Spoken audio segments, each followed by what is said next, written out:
the 1983 Labatt Brier in Sudbury, 2 rinks. British Columbia and Alberta remain unbeaten through 3 days of play, with the BC quartet of Bernie Spark, Jim Armstrong, Al Cook, and Kevin Bauer leading the way with 6 wins. The 6th win on Duguid tonight for British Columbia at the expense of Prince Edward Island. An 8-3 victory for the rink from the West Coast. And tonight we also saw some of the challengers begin to falter just slightly. Well, the more games you play, they seem to fall back in the pack. But Bernie Sparks is just curling great, as his whole team is.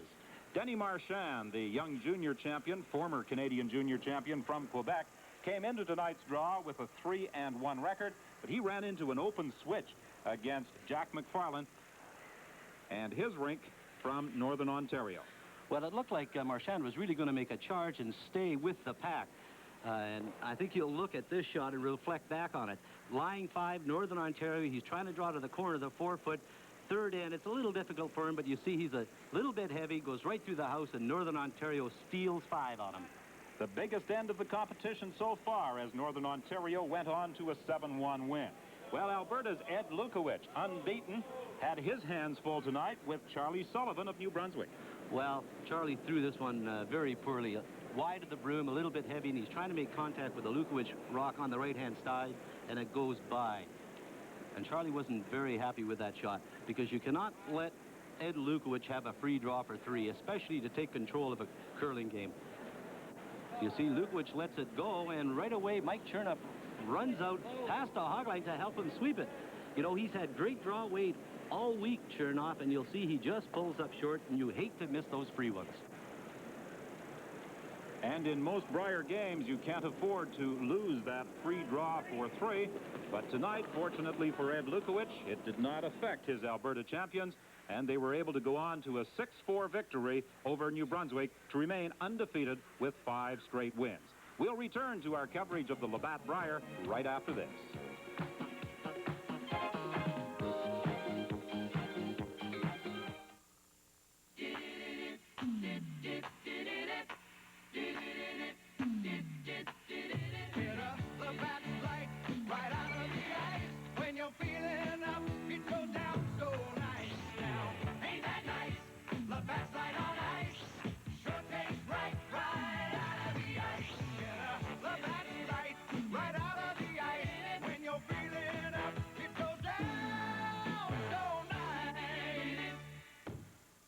Take a good look at this one.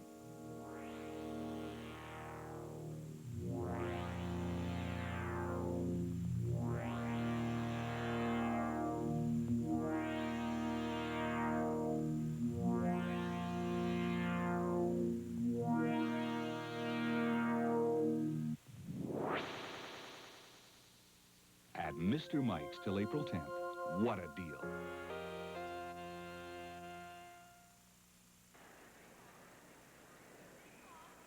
BC preserved its perfect record tonight with an 8-3 win over Prince Edward Island. But, Don, this afternoon, the BC champions got quite a scare from Kirk Ziola of Saskatchewan. Well, you're always afraid of the Western rinks, and I'm sure Bernie Sparks has curled Kirk before, so he knows what he's capable of doing. And anytime you're playing a Saskatchewan rink, you've really got to be up for it. The first 3 ends were blanked. Then on the 4th, Saskatchewan picked up a pair, the first time in 44 ends that anybody had picked up more than 1 against BC. And Kirk Ziola here makes a free draw for 3 and really takes control of this game at this point. The score is 5-1, and it looks like Saskatchewan is gaining momentum. That's after 6 ends of play, but in the 7th, British Columbia fought back. Well, there's a rock right behind the 2 that he's got in the top of the 12-foot, and this is probably the most crucial shot this year that Bernie Sparks has played. He has to make a double. He cannot afford to just hit one of them. Throws the out-turn at it. Look at this great shot. He spills both Saskatchewan stones, and British Columbia now lies 3. Well, Don, from a degree of difficulty, we picked this as our shot of the day because it certainly was. If he didn't make the double, he could have been down 6-1. So this is our shot of the day by Bernie Sparks of British Columbia. With his last stone of this 7th end, Kirk Ziola tried to get out of a jam. He tried to hit and roll, but unfortunately for Saskatchewan, he rolled too far. And this afforded, of course, Bernie Sparks to get right back in his game. Saskatchewan up 5-1. This is a big draw. He plays the out turn. Kevin Bauer just keeps it clean, and he puts it right in the 4-foot. A big 3 on the 7th for BC. They then stole singles on 8 and 9. They gave up 1 in the 10th and 1 at 7-6 on the extra end. Now, the mark of any true champion is strength and consistency at all 4 positions. And while the BC rink still has a long way to go, Jim Armstrong, the 3rd, feels that the team really does not have any flaws. Technically, I think our hitting ability, we keep the game relatively simple, and we don't run by too many open shots, but we do have the ability, if necessary, to go to the quiet game. All year we seem to have been getting down early in games, and we managed to get the 2 or 3 points back. We may not ultimately win the game, but we seem to always be close. Putting together a Brier rink sometimes involves considerable planning, discussion, and negotiation among the participants. But for Sparks, Armstrong, Cook, and Bauer, it was simply the realization that they weren't going anywhere on their own. It seemed that we were all slugging it out against each other in various competitions, and last year when Jimmy came to join Bernie and I, things worked out very, very well, and we were short 1 player for this year, and so we decided that, you know, Al would probably give us our best chance at winning anything, and so far it's worked out very well. Al Cook had been skipping his own foursome, and the BC second admits that leaving the T-head, the prestige and recognition associated with the role, and moving to a less glamorous spot involved swallowing considerable ego. Very much so. It always comes down to the old adage, would you rather play second on a winning team or skip on a losing team? And right now, you're sailing along in a pretty good spot as second on what so far has been a winning team. Yeah, I have no complaints so far. Sparks' trip to Sudbury this year equals the record of 10 Brier appearances by Garnet Campbell. And he has played on 3 Brier and World Championship teams, 66, 68, and 69, all as second for Ron Northcott. And of those wins, 1 stands out. Probably the first one, 1966. That was the, you know, you always dream of getting there, and when we did win it, that was probably the sweetest one so far. You really were the first Canadian rink to carry the distinction of going into the Silver Broom. Did you feel any extra pressure on you in that first really World Curling Championship? I don't think there was any great pressure on it, on the fact that Canada was expected to win it every year at that time. But it certainly changed now because all the Europeans are equally as good as the Canadian teams. Now, what about the family rivalry, the family competition? Lindsay Sparks, your wife, has won 2 Canadian championships. There's no rivalry. We try and help each other. It's we have a good attitude at home about it. We don't see each other all winter, but it's a good atmosphere at home. She's very active. She plays more than I do, actually. She plays more games in a year than I do. Well, of course, she had those 2 Canadian championships. Do you curl in mixed competition at all? We try. We don't seem to last too long, but we have tried it. We actually won the province one year in 1979 together, but we do try it every year. Well, if they ever do get serious about the mixed, I think they'll be tough. Well, you know, with the new mixed rules, it would be a question of who would skip the rink. That might prove to be a bit of an argument. Well, Ed Werenich of Ontario managed to gain some ground this evening, even though he had the bye. He tightened his grip on 3rd place in the standings because of the Dennis Marchand Quebec loss to Northern Ontario. Now, this afternoon, Werenich defeated Newfoundland, the 5th straight loss for Newfoundland. During the first 5 ends, the Ontario champions applied constant pressure, and it was only some clutch shooting by skip Gary Oak, such as this double in the 5th, that kept Newfoundland close. But when Werenich scored 3 in the 6th, it was pretty well game over. That's true, Don. I made a real good draw around the guard. He could see maybe half an inch of it. But, you know, when his rock halfway down, I thought he'd made it. That's the kind of thing that happens to a guy when he's 0-4 and he hasn't had any good luck all week. He rubbed the guard, raised us in for 2, and gave us free draw for 3. So it's just bad luck for Gary and good luck for us. Good luck indeed for Ontario, and Werenich and his champions are very much in the chase. Well, they're going to be tough. When it comes down to the end of the Brier, they're going to be tough. We'll return with more coverage of the Brier after this.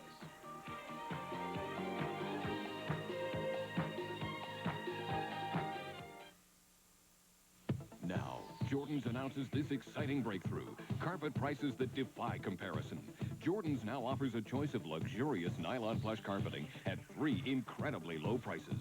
Choose a fashionable DuPont nylon for just $16.99, an elegant velvet plush for only $19.99, or a dramatic Ultron Saxony for just $21.99. Nylon plush carpeting, now just $16.99, $19.99, and $21.99. Hurry for this spectacular Jordan's breakthrough. I'm Ed Elfke, founder and president of Rent-A-Wreck. We rent top quality cars from $8.95 a day. Cars like these GMs, Fords, Chryslers, and Compacts for $8.95. Only at Rent-A-Wreck from coast to coast.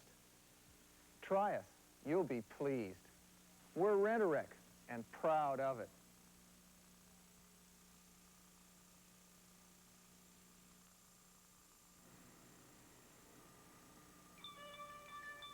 While the city of Sudbury is the heart of a world-renowned mining district, this community of 160,000 first developed as a lumbering town.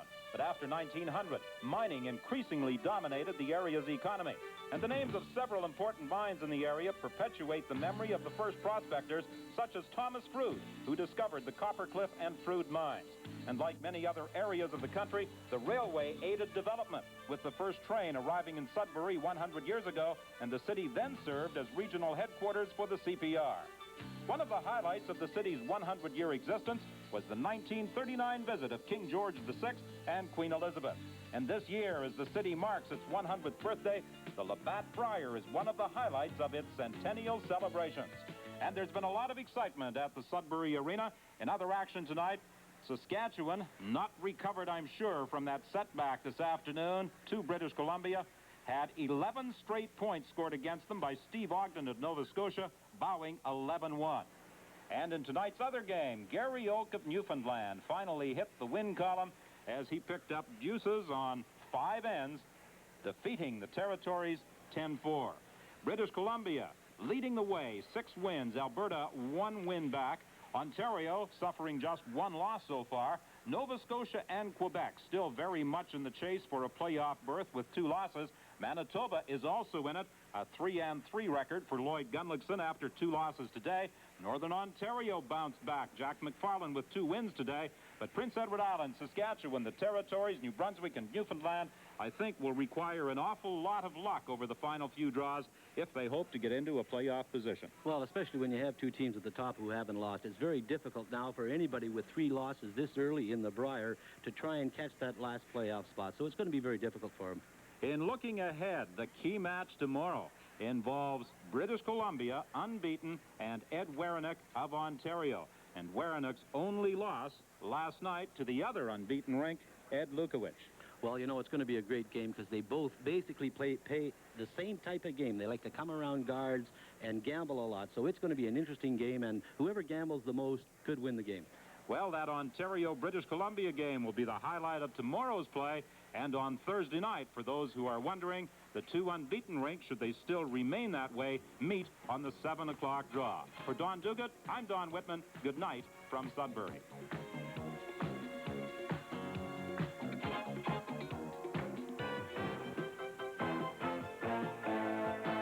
Day 4 of the Labatt Brier in Sudbury has produced a new leader. Eddie Lukowicz and his Alberta quartet have replaced Bernie Sparks of BC atop the standings. Sparks now shares second spot with Ed Werenich of Ontario. And those 2 were the principals this afternoon, Don Duguid, of what has to be the finest match of this year's Brier. Well, I've watched a lot of curling, and I'm telling you, the people of Sudbury were treated to the finest exhibition of shot making that I've seen for a long, long time. Jumping into a 3-0 lead was Werenich after picking up 2 on the first end and a single point on the 5th.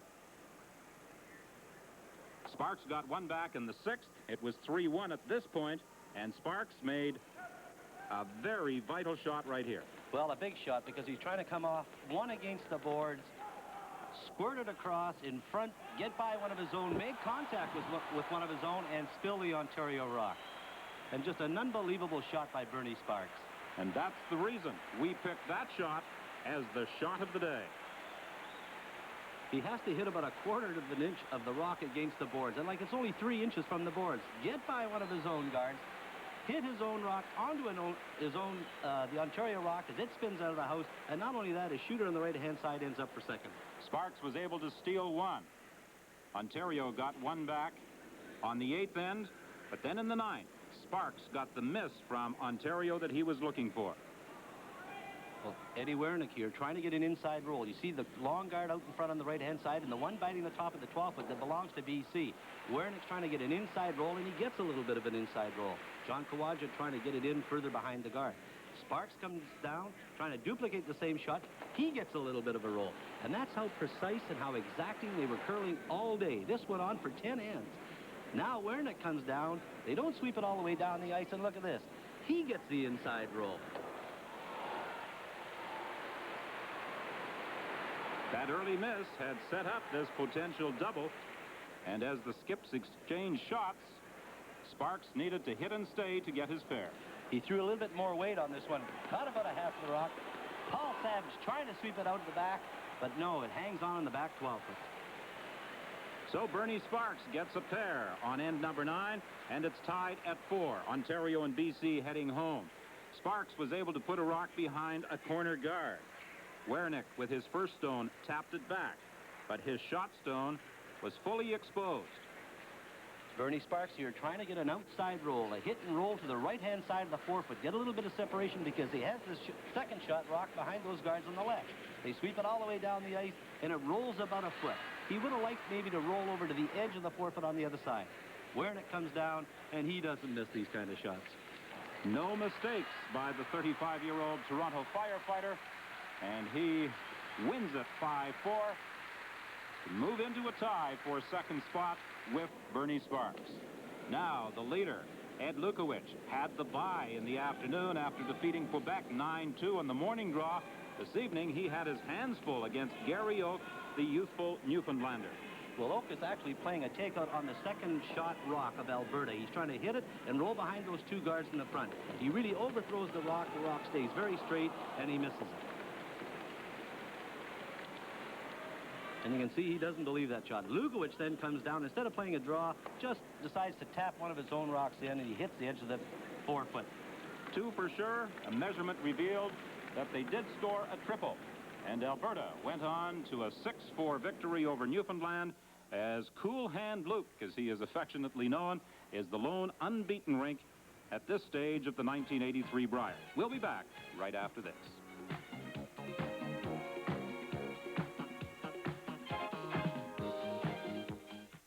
It has also been laced with nostalgia, an opportunity for he and wife Jeanette to visit the mine site where Lloyd worked over 35 years ago. I remember the trip out here very clearly because we were in Winnipeg, a friend of mine and myself, and we were out of work and decided that there was work out in the mines in Sudbury, or heard they were hiring, and decided the way we would come out here is by freight train, and which we grabbed a CPR freight in Winnipeg and headed east. And that was probably one of the worst experiences we ever had in our life. But we got a good job out here, and worked at a number 5 shaft in the Creighton mine. Worked for quite a while at the 52 level. What type of money did you make while you worked out here? I don't really remember what it was, but I really don't remember. Enough to it was considered good. Well, in those days, saving wasn't my strong point. What are we getting into right now? Oh, some of these buildings look like they're over 30. I think we just got into it. Yeah. Yeah, this is the mine, yeah. Oh. While Lloyd took a look at some familiar above-ground facilities, the 54-year-old Manitoban expressed no desires to venture below ground. He was quite happy to talk with mine manager John Kelly and renew acquaintances with some of the older employees. You remember the old place? Yeah, it looks very familiar. 5 shaft. Yeah. Sure, I recognize the place very well. I think there's a fellow over here, Tony Durkis, that worked here. Come on in, Tony. Tony, this is Lloyd Gunson. And his wife, Jeanette, Tony Hi, Durkis. Tony. You worked back at the same time that I was here, eh? Yeah, I've been here since 1941.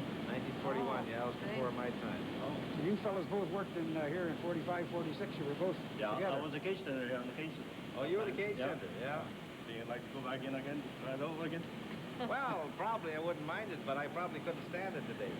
Well, I guess we have to get very going. We nice got a meeting game you. at 12, Okay, so Jeanette. See you at the game. glad to meet you again, I wish Tony. you all the luck in your Brier. Thank you very much. Very nice meeting you, Tony. John, Thanks very much, Lloyd, and real lots of luck. pleasure. Thank you very Glad much. you came back to see us. Very good. Okay. Thank you Okay, for thanks the... again, Tony. Well, on the curling ice, Lloyd may have felt like he was below ground. He was in trouble in both matches, and he had a tough time against Steve Ogden of Nova Scotia. Play on the 7th end with the score tied at 4. And Ogden's lying 3, and the only shot that Lloyd Gunson has is to freeze up to the Nova Scotia rock in the back of the 4 foot. The sweepers sweep it down the ice, then they stop, and they should have really maybe stayed with this rock a little bit more because it just pulls up a fraction short, and there's a little bit of separation between the two rocks. And that allows the opportunity, of course, for Ogden to play a wide open hit. He throws the out turn at it. The sweepers stay on it all the way. The rock runs very straight there, starts to curl a bit at the end, hits it on the inside, and scores a big 4 points. Well, while it may have been a bad day for Gunlickson, a good day for Nova Scotia, as Nova Scotia won by a score of 10-5. The second win of the day for Nova Scotia, and they are very much in the chase for a playoff position. Although they had quite a squeaker in the afternoon with Ted McFadden of Prince Edward Island. Ogden makes a good shot here. He actually moves the rocks around, and he's shot rock, but it's questionable who is second shot rock. One of his or the yellow one belonging to McFadden.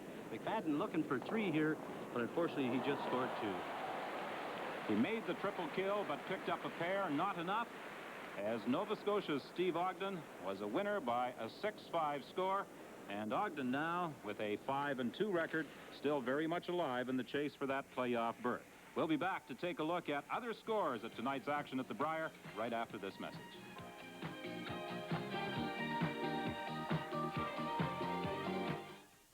Bleaker for Bernie Sparks. He had to go to an extra end before posting an 8-7 triumph over Don Strang of the Territories. Eddie Werenich kept pace and remained tied for second spot with a 7-4 triumph over Charlie Sullivan of New Brunswick, and Ted McFadden of Prince Edward Island eked out a 5-4 win over Jack McFarlane of Northern Ontario. So the standings look like this. Alberta, the lone unbeaten rink. Ontario and British Columbia sharing second spot. Nova Scotia and Quebec still have a shot at a playoff position. Nova Scotia has the best opportunity. It would appear that the other provinces are pretty much out of it, unless the leaders completely collapse, and that is not likely to happen. Well, much of the after-hours social activity of this year's Brier takes place in the 11th Ender Room at the Inco Club. A different team is hosted each evening. And last night, the Manitoba rink of Lloyd Gunson, Bob Davidson, Gordie Patterson, and Harold Johannesson were the special guests. But whether it's Manitoba, BC, or the Territories, the most popular individual is a 25-year-old Newfoundlander by the name of Donald Ryan. The native of Corner Brook is a professional musician. He plays the bass guitar and is the leader of a rock band called Hanover Fist. And it doesn't take a great deal of coaxing to entice Ryan to join the local group and perform. Unfortunately, the Newfoundlanders haven't had the same rhythm on the curling ice. But as Ontario skip Ed Werenich commented earlier in the week, they may be the best last-place team to ever play in a Brier. I think that's a rather accurate assessment. The Newfoundlanders have been in most games they've played. Well, they certainly have. You know, they seem to miss a key shot at a very crucial time and gets them down in the game, and they always come fighting back, but just don't seem to be able to finish it off. Now, looking forward to the next 2 days, can Ed Lukowicz remain unbeaten? Well, he's got a tough game tomorrow, of course. He's playing Bernie Sparks, and I'm looking for a game similar to what we had this afternoon between Ontario and Sparks of BC, and it should be a great game. That's the highlight of tomorrow's activity. Undefeated Ed Lukowicz of Alberta against Bernie Sparks of British Columbia. Lukowicz leading the way through 4 days of play here at the Brier in Sudbury. For Don Duguid, I'm Don Whitman. Good night. And he says this is probably going to be his last World Cup downhill race. He was third in the British Championships this season, but Brian figures that he might be retiring this year. Well, he was 60th at Pontresina. That is O'Rourke's only downhill result of this 82-83 season.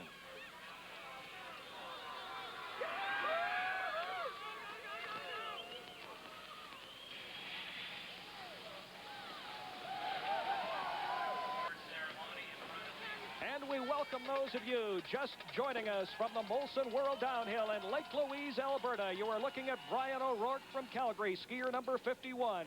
The leader is Helmut Hofletter. The story, though, is that Franz Klammer will finish second and win the World Cup Downhill Championship.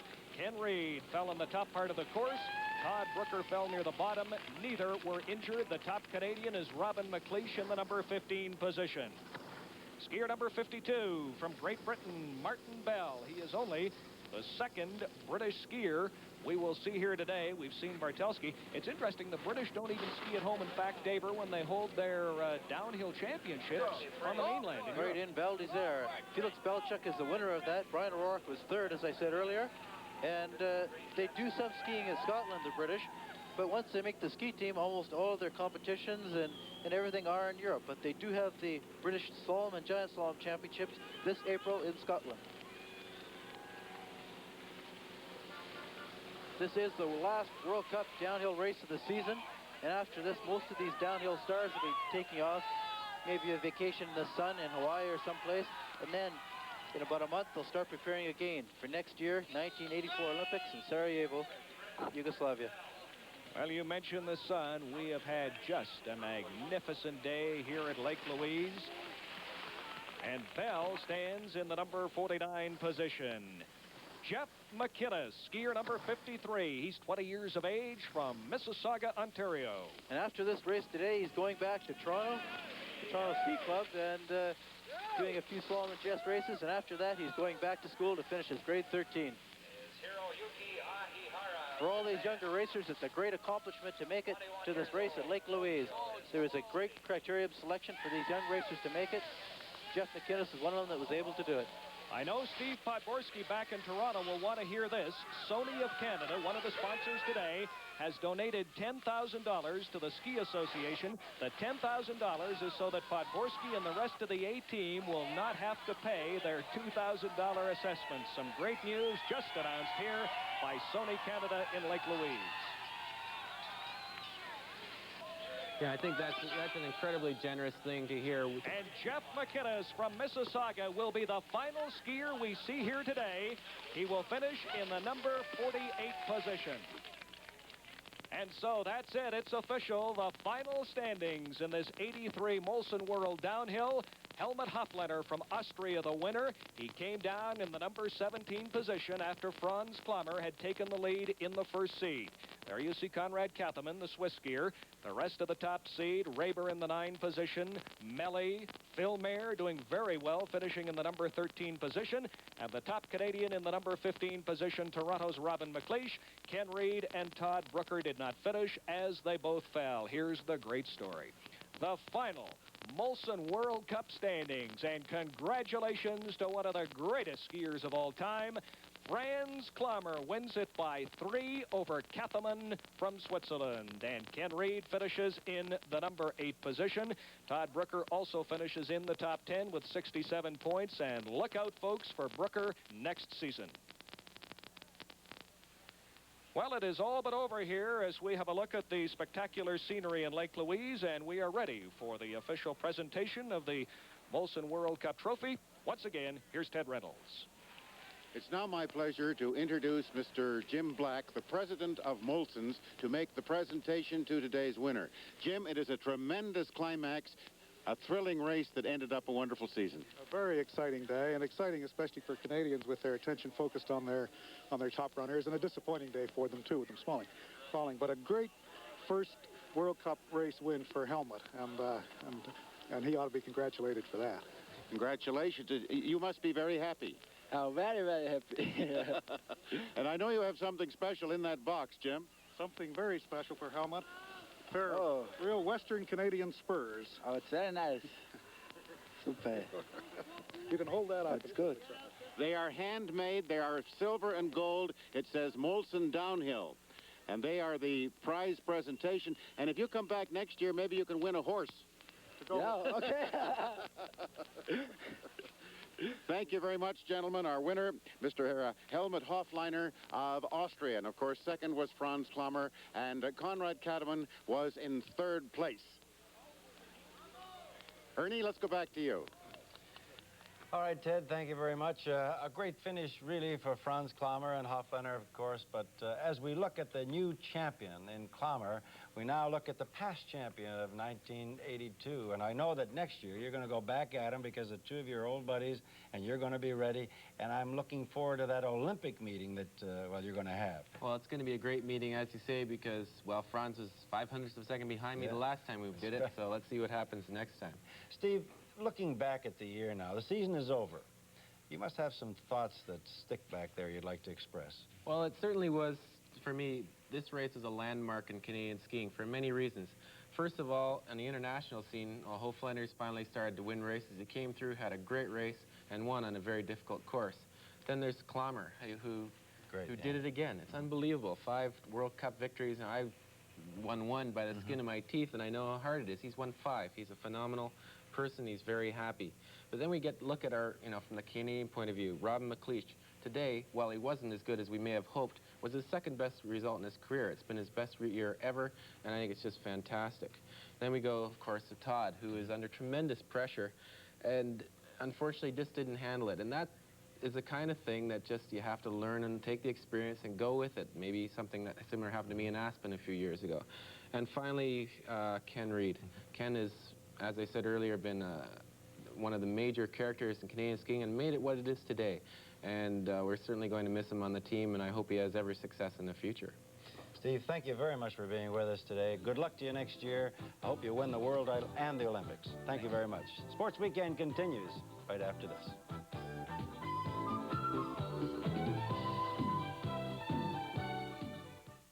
The Radial Tire. Let man splash through spring and blaze through summer and storm through fall. But winter, icy winter, could still turn winter driving into slapstick comedy. It was still man 3, nature 1.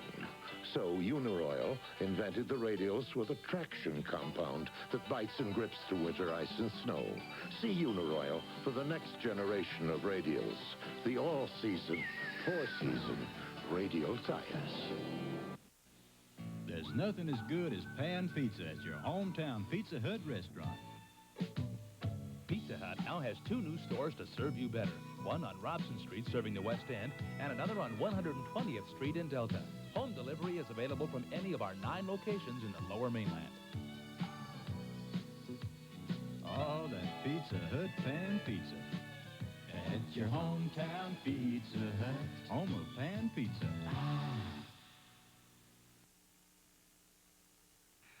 Sports Weekend, brought to you by Molson, Canada's name in beer since 1786. Brewers of Molson Light. An exciting afternoon on Sports Weekend, watching Franz Klammer win the World Cup downhill title, his 5th, as Steve Podborski has said.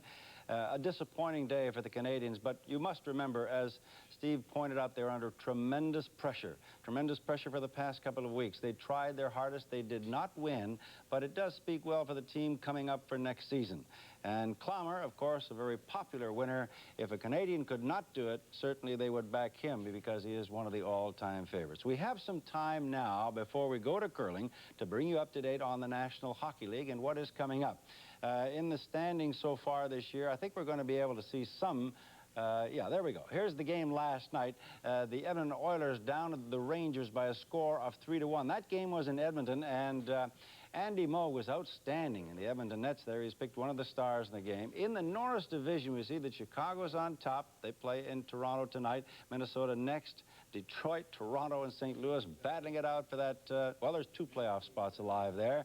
The Oilers, with their win yesterday, have 91 points, the same as Chicago. Still, Calgary, Vancouver, Winnipeg, Los Angeles fighting it out for a playoff spot. That Vancouver total is not quite correct, but there are 4 teams fighting for 3 playoff spots there. Adams Division, Boston locked up, but you see that Hartford is out of it, so that division is all set for the playoffs with Quebec in the final spot there. And then Philadelphia on top.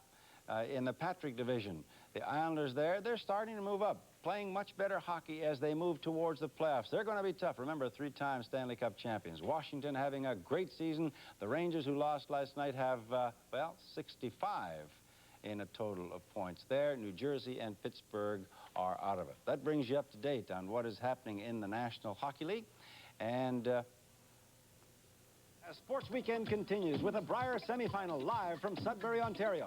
Ontario meets British Columbia for the right to go against Alberta tomorrow in the final.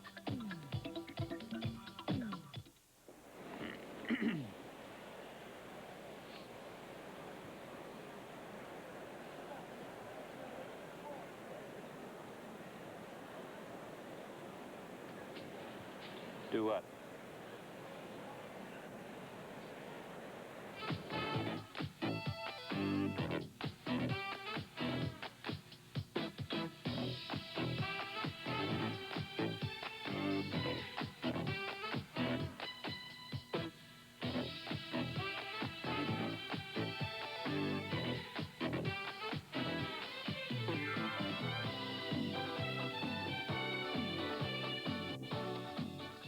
This portion of Sports Weekend is brought to you by Labatt. We are proud to bring the best to you.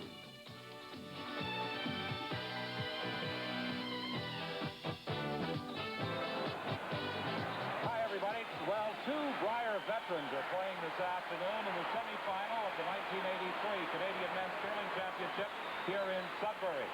The veterans, Bernie Sparks and Ed Werenich. Werenich with a second-place finish in the round-robin standings with a 10-1 mark. Sparks, in his 10th Brier, finished in third spot with an 8-3 record. Don Duguid, they provided some exceptional curling throughout the week. We look for more of the same this afternoon. Well, they really did, Don, and for BC to win, I think Bernie Sparks is really going to have to continue making those circus shots, and he's going to have to get an exceptional performance out of his front end against Ontario, because the Ontario team is very strong. We're down to skip rocks. Just 2 stones remain to be delivered in this opening end. Bernie Sparks missed with his first stone. That rock in the 12-foot circle, sitting at about the 8 o'clock position. As you look at the house from behind and relate to the face of a clock, that enabled Eddie Werenich to draw into the 8-foot with his first stone.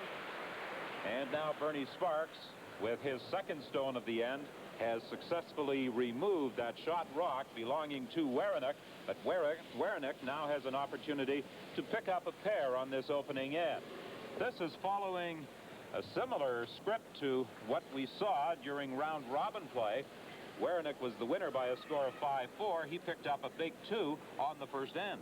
Well, it's always nice to get off to a good start. And Bernie Sparks threw an out-turn on the one on the left-hand side, and unfortunately for him, drifted a little wide. There you see it, just on the 12-foot. But now a tough shot for Eddie Werenich. First end, the rock is over on the right-hand side. It is shot rock, belongs to BC. So it's a question of being a little bit careful, hitting the broom. They jump on it right away. Kawaja and Harrison brushing it hard, really leaning on the brush and starting to curl on him. He may roll out. He is going to roll out of the ring, so a missed opportunity for Ed Werenich to pick up a pair on the opening end of this 1983 Labatt Brier. Werenich is forced to single for a single point. And a bit of relief for the BC curlers. And after one end of play, Ontario leads BC 1-0. I'm not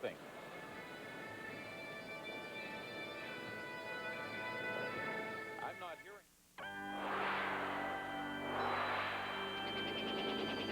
Waiting for the moment, ski the highest peak. Feelings getting closer, racing through the mountain sky. The world is at your feet. You're touching down, now it's your time to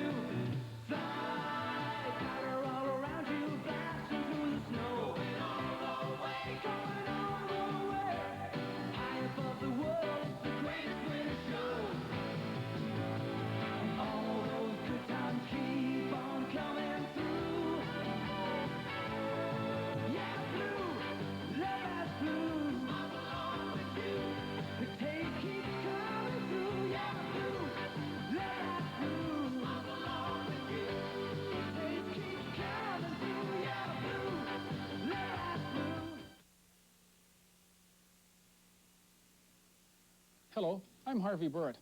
In our television advertising, we seldom promote a single product. However, this one is too good to miss. Kilmarnock Berber of 100% wool is made by Bremworth. It's been well received in the New Zealand market, and we now have the pleasure of introducing it to British Columbia. This handsome Berber carpet is made from top quality wool yarn and provides an exceptional value for under $35 a square yard. Come and see Bremworth Kilmarnock at Burritt Brothers, Main and 20th.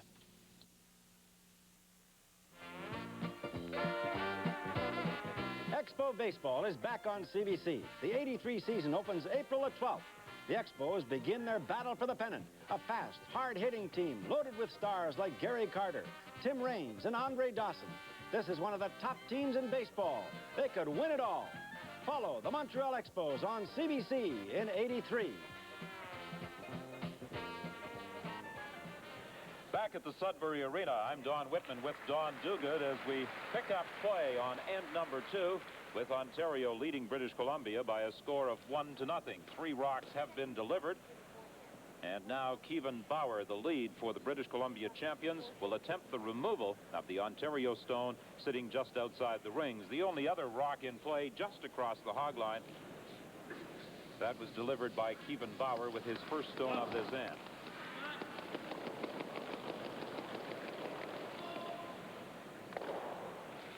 Bauer pushes that Ontario stone through and gets a bit of a roll, so there now are 2 stones sitting out in front of the rings. And Bernie Sparks having the advantage of last rock. That is a good setup for him. He's got one very long guard on the left-hand side of the sheet and one short one about 2.5 feet in front of the house. And he may be able to utilize those by drawing around him, maybe with his third man's first rock, and try to score 2 points. And Don, this young gentleman here, John Kawaja, has just put on an amazing display of curling all year. And in this Brier in particular, he's just been unbelievable. Kawaja has had the top percentage among those throwing second stones here at the Brier. A remarkable 84%. His first stone is going to come up just short of the rings. There are now 3 stones in play. On the very first end, Werenich missed an opportunity to get off to a big start. He was unable to stay with his final stone on a takeout of a BC rock. He rolled out, picked up just 1. You know, it's really interesting. I was talking to the curlers before the game this afternoon, and they said all sheets run the same at this arena, so there should be no problem with not giving enough ice, although that time Cook may have turned that inside a bit, direct on the guard. But they said all sheets run the same. If there's a run on the outturn side, wide ice, it will be in all 5 sheets, not just the one. So that makes for good curling. Al Cook not happy with his first delivery as he wrecked on a BC stone sitting out front and attempting the removal of that Ontario stone just outside the rings. Kawaja, the youngest competitor in this semifinal, 21 years of age. He's a student at York University. Here, Werenich yelling right off. He's got lots of room, and that's why he's calling him off. He wants that rock to curl a little bit more. Now it's starting to move. In fact, it's really starting to move. Oh, a misjudgment, or either that rock might have picked up something, Don, because that just went left. Curled about 1.5 feet in the space of 4 feet, so. I wonder, Don, if the large crowd in the Sudbury Arena has affected ice conditions when there is a large gathering such as this. We saw evidence of it last year at Brandon at the Brier, where there were actually puddles forming on the ice. Well, the humidity really builds up in the building, but before they even started curling, the lights were all off, teams were practicing, and they had the doors open, so it was very cold in here at the beginning of this game. But as the game progresses, the humidity, the people in this arena, it could maybe get a bit sweaty, and the rocks will really start to curl. Al Cook does not really get the role he had hoped for with his second stone, and the rock just delivered by the BC second sits in the top of the 12-foot. That's the one that Ed Werenich has asked his third, Paul Savage, to remove. This has been quite a Brier for Paul Savage. He has curled very, very well.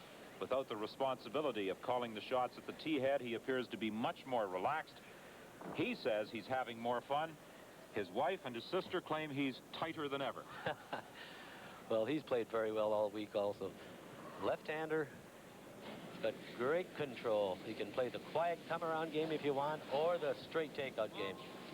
He had an interesting comment last night regarding being a left-handed. He said the curling stone doesn't know whether it's being thrown with a left or a right hand. Little inside roll for him. He'd like to have rolled it a little bit more, but good shot, second hand. Ontario lies 1. Those two stones bunched together. And I think Bernie Sparks would like to see Jim Armstrong spill them both. He could spill them both if he hits them just about the center, or even hitting that one on the left-hand side going away. That means hitting it on the inside. He could drive them both out. But I think Bernie Sparks is asking Jim to just play good takeout weight, maybe hit that one and roll to the right-hand side. Well, Jim this week had to leave his dental practice in Vancouver to participate in the Brier. And he says his partner, Nancy Scott, has had to look after all of his patients, so she has been busy. She probably doesn't have time to watch the game today. She's working overtime. He has also played very well this week. Made some great shots, Bernie Sparks. Oh, there's one at the sweep, but he wants to hit the one on the outside, get a little bit of a roll. Oh, he hits them both. Look at the spinning action on that rock that he's throwing. Oh, good shot by Armstrong. And with some effort on the part of skip Bernie Sparks, Armstrong is able to remove both Ontario stones. 1-0 is the score in the second end of this semifinal match. The winner will go on to face Ed Lukowich in tomorrow's final. That will also be seen live on CBC television. Neil Harrison, like the skip, Ed Werenich, is a firefighter in Toronto, although they don't work out of the same station.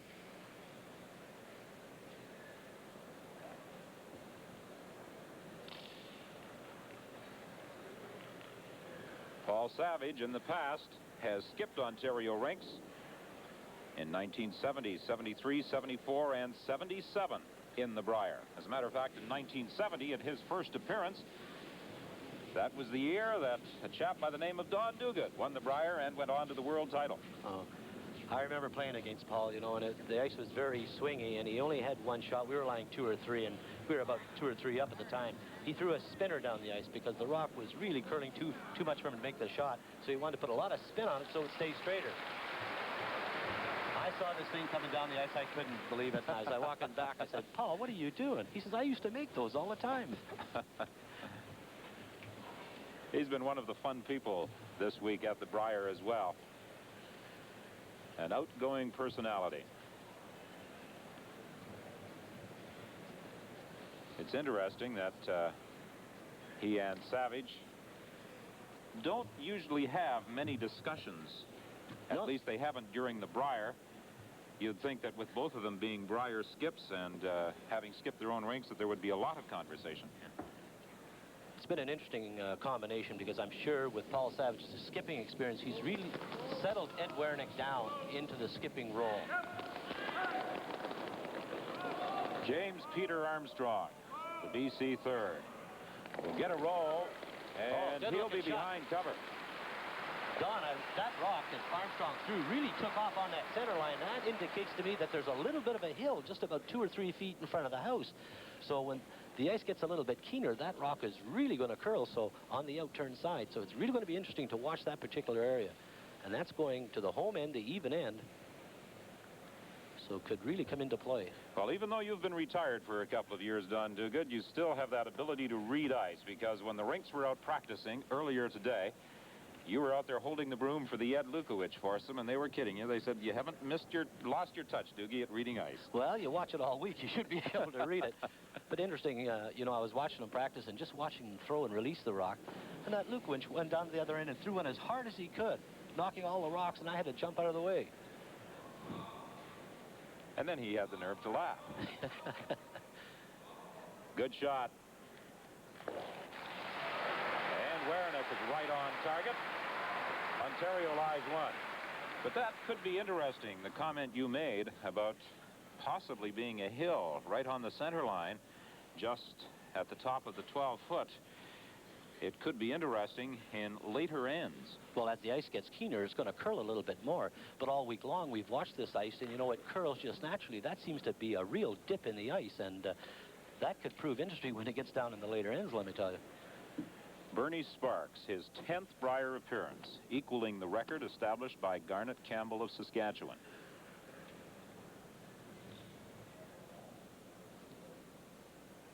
This is his favorite turn, the out turn.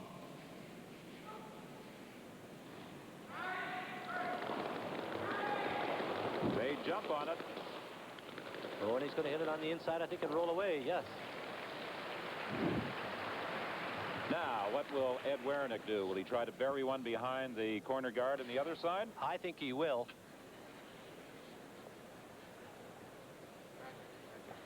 And he'd like to, and he's going to pick the in turn, which is really interesting.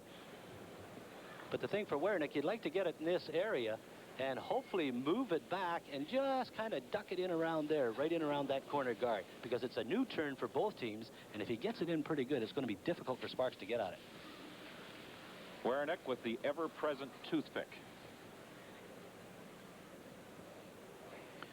You know, Eddie Werenich has really impressed me, not only this week, but in 1981. He got off to a very bad start when he was skipping in 81. He lost his first 2 out of 4 games, and then he won his last 5 games in a row, and he's just an excellent curler. Werenich says that he hasn't had to make the spectacular shots this week that we have displayed on our Brier reports on Shot of the Day, because his rink has kept things pretty clean, and he has never really faced the difficult shot when he's come to throw last stone. He's never been in trouble. I think maybe 1 or 2 times in 11 games. And that just tells you how well his team is playing. They're really working on this one. Howell Savage watching it closely. Is he going to have enough weight? He's got beautiful lined on if he can just get it in. It's in, and Kawaja stays with it. Look at him go. Great shot. And great work by the front end.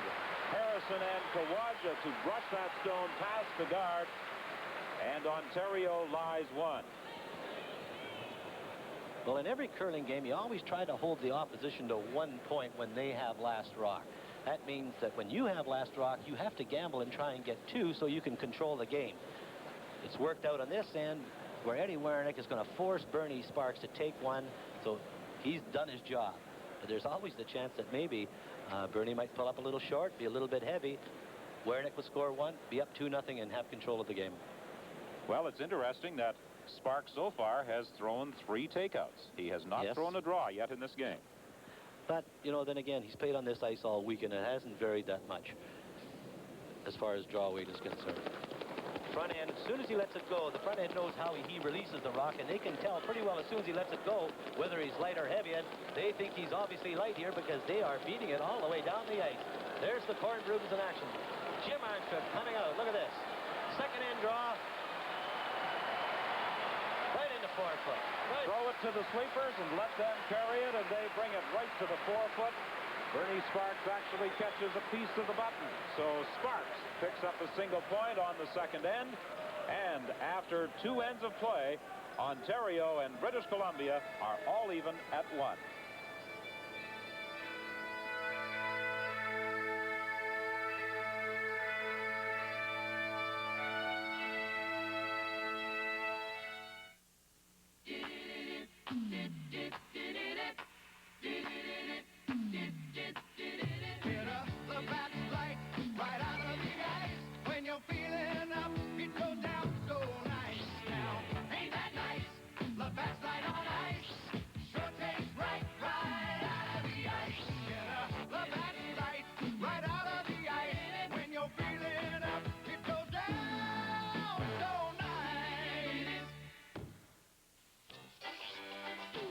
If you run a small business, profits can get squeezed when inventory doesn't match up with production.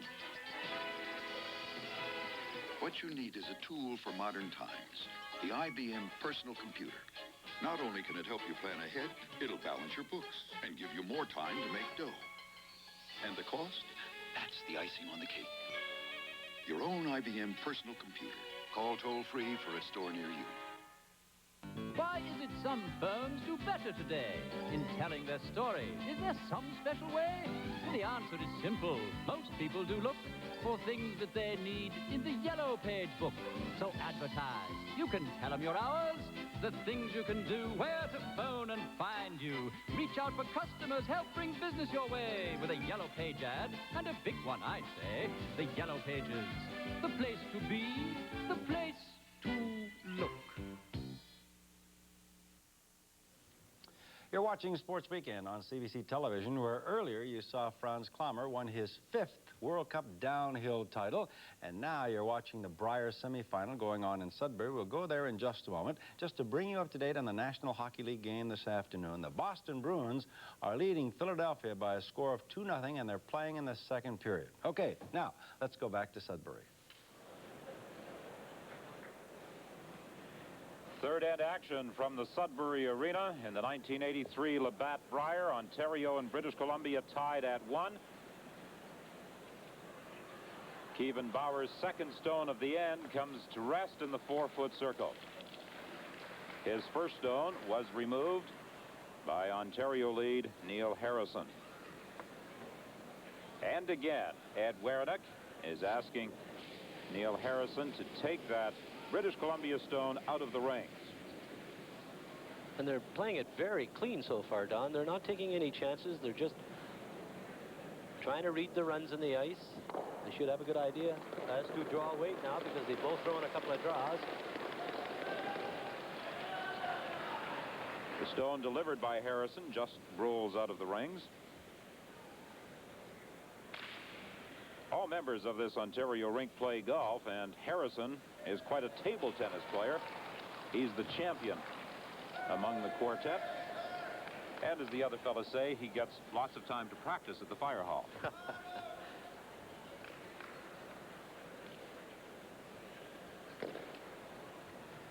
I've seen firemen in the wintertime fighting fires, and they have no easy job. I will second that. Al Cook, the British Columbia second. His first stone of end number 3. This is the biggest crowd to watch action here in the Sudbury Arena. I think the building is completely sold out for this semifinal game, as I'm sure tomorrow's final, involving Ed Lukowich of Alberta and the winner of this game will be. Interesting, Don. After 2 ends, both third men are curling 100%.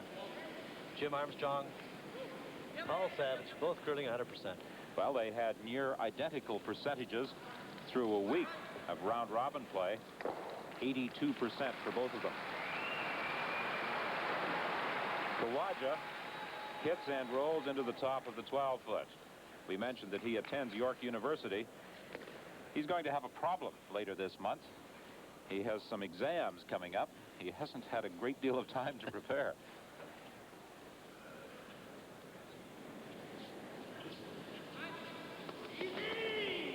Ooh, you heard Al Cook yell, easy. He said he might have just overthrown a bit. Rockland's very straight on the outturn side coming down. The odd end. He gets a good piece of it, rolls over in the corner of the 12-foot. Good shot by Al Cook. Al Cook began his curling in Winnipeg. As a matter of fact, at the same club you curled out of, Don, the Granite Curling Club. Yes, I remember Al. Seen him throw a few rocks.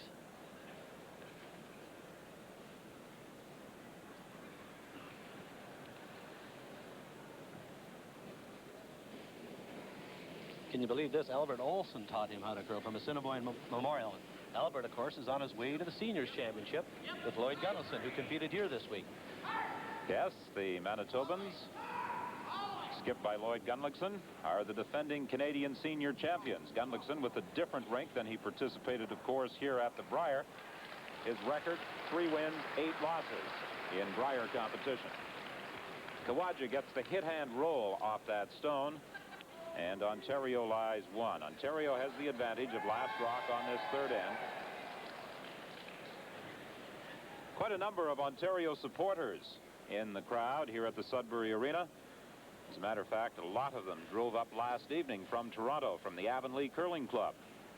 after it was determined that Ed Werenich and company would be in the semifinal this afternoon.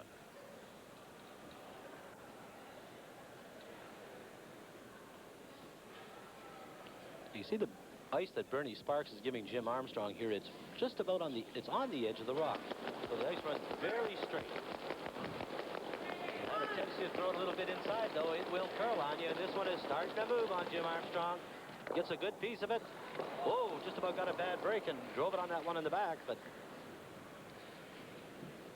the shooter rolls out. Ontario has the shot stone removed, and British Columbia, with that biter at the top of the 12-foot, lies one.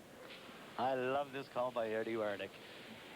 BC is lying shot rock, just biting the top of the 12-foot. He has one at the back of the rings. You can see it on the left-hand side. They're not even in play, and he is drawing down to it.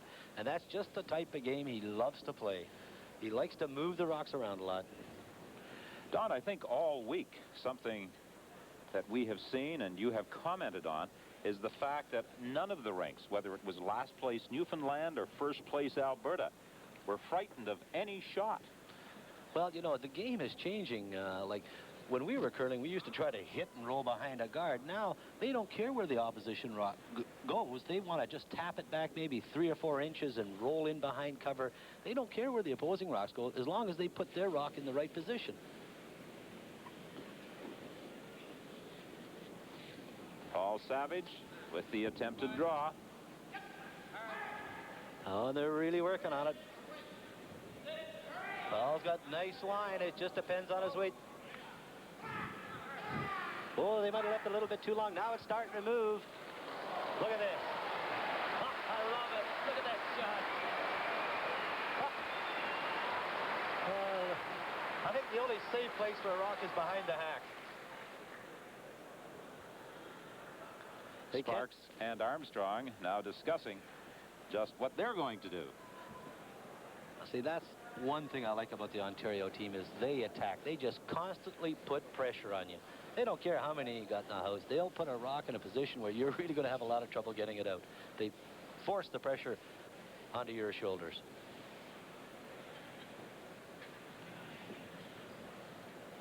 Well, Jim Armstrong and Paul Savage had, as we mentioned earlier, the best percentages among the thirds competing here this week. And I think Armstrong has the distinction of being the biggest man in the competition, 6'2", 240 pounds. If curling ever comes into body contact sport, I want him on my side. Right. The curling rock looks like an acorn in his hand. Got a nice touch, though. He can make shots with the best of them. Cook and Carr really working on this one. He's got beautiful line. Just a question of weight. Is he going to pull over too much and rub his own? Yes, he's going to be on his own. Doesn't remove it, but rolls over in front of the Ontario rock. So now BC, with that delivery by Jim Armstrong, has the shot stone.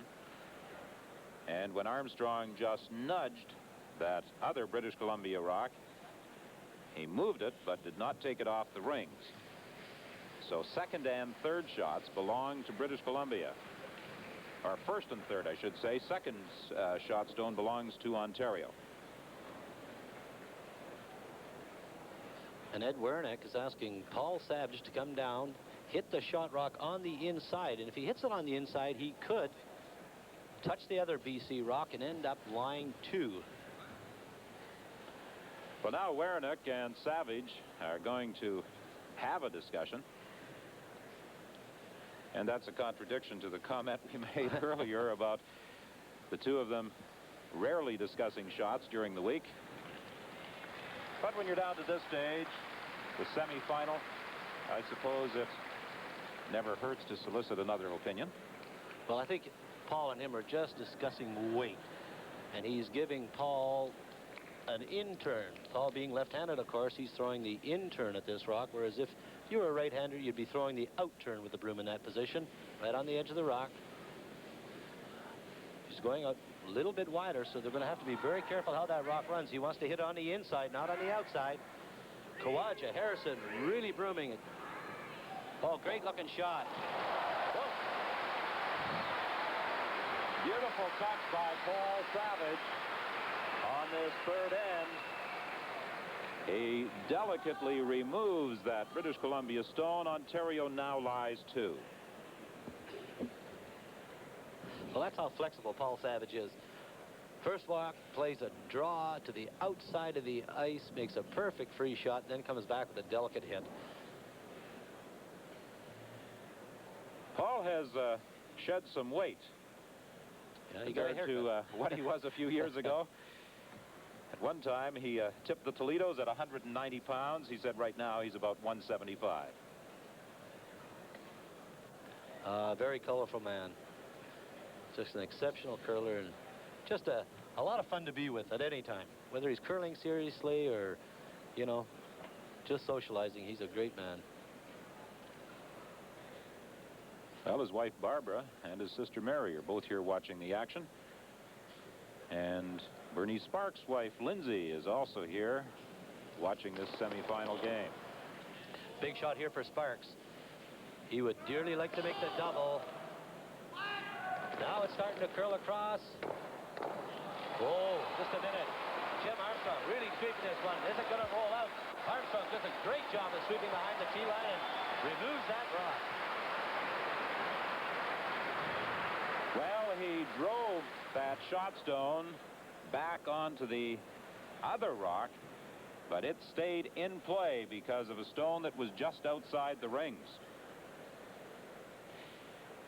So that presents an interesting call now for Ed Werenich.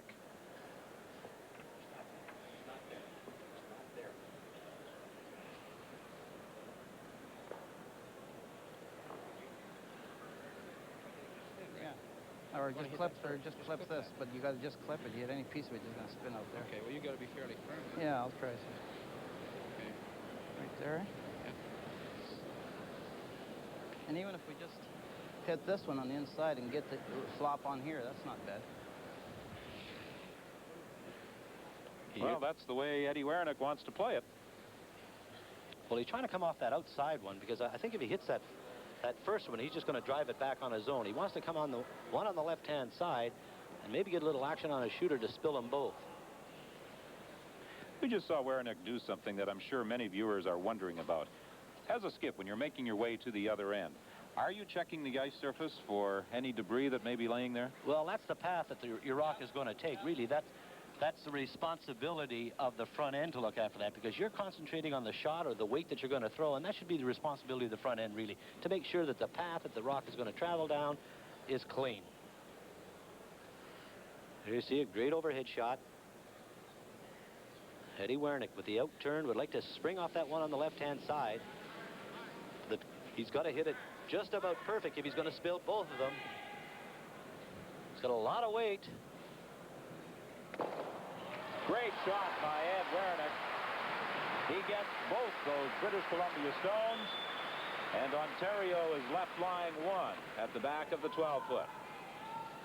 Well, he'd like to have hit that first one a little bit thinner and maybe saved his shooter to offer some protection for that one in the back of the 12-foot, but unfortunately he hit it too thick, made the double kill, but his shooter rolled away, and one at the back is now exposed.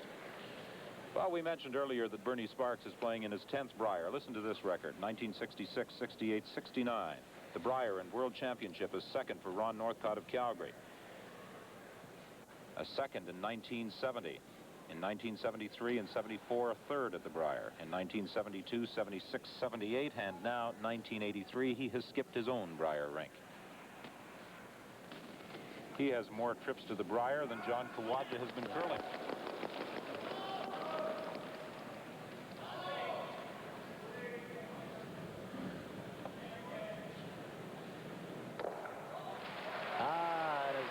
Turn, the out turn. Oh, Sparky, he loves to throw that out turn. So British Columbia lies 1. And I'm sure that Ed Werenich will now be attempting to blank this third end. Yes, he would. He wants to maintain the advantage of last rock. That would give him a little bit of control, having the last rock playing the even ends. And where the rock is sitting, it's very easy to roll out because it's on the edge of the ring right next to the boards. There you see our top shot. He'd like to hit just a half a rock on the outside, nearest the boards.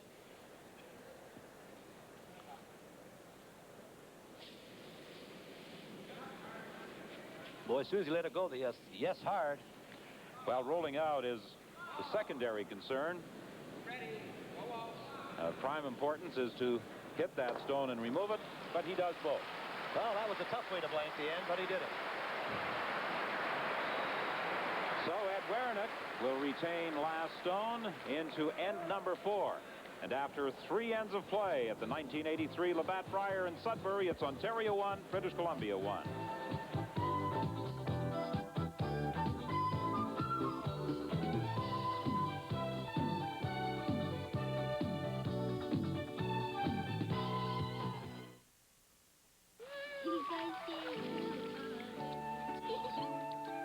At Mutual Life, most of us learn about being a parent the same way you do, firsthand.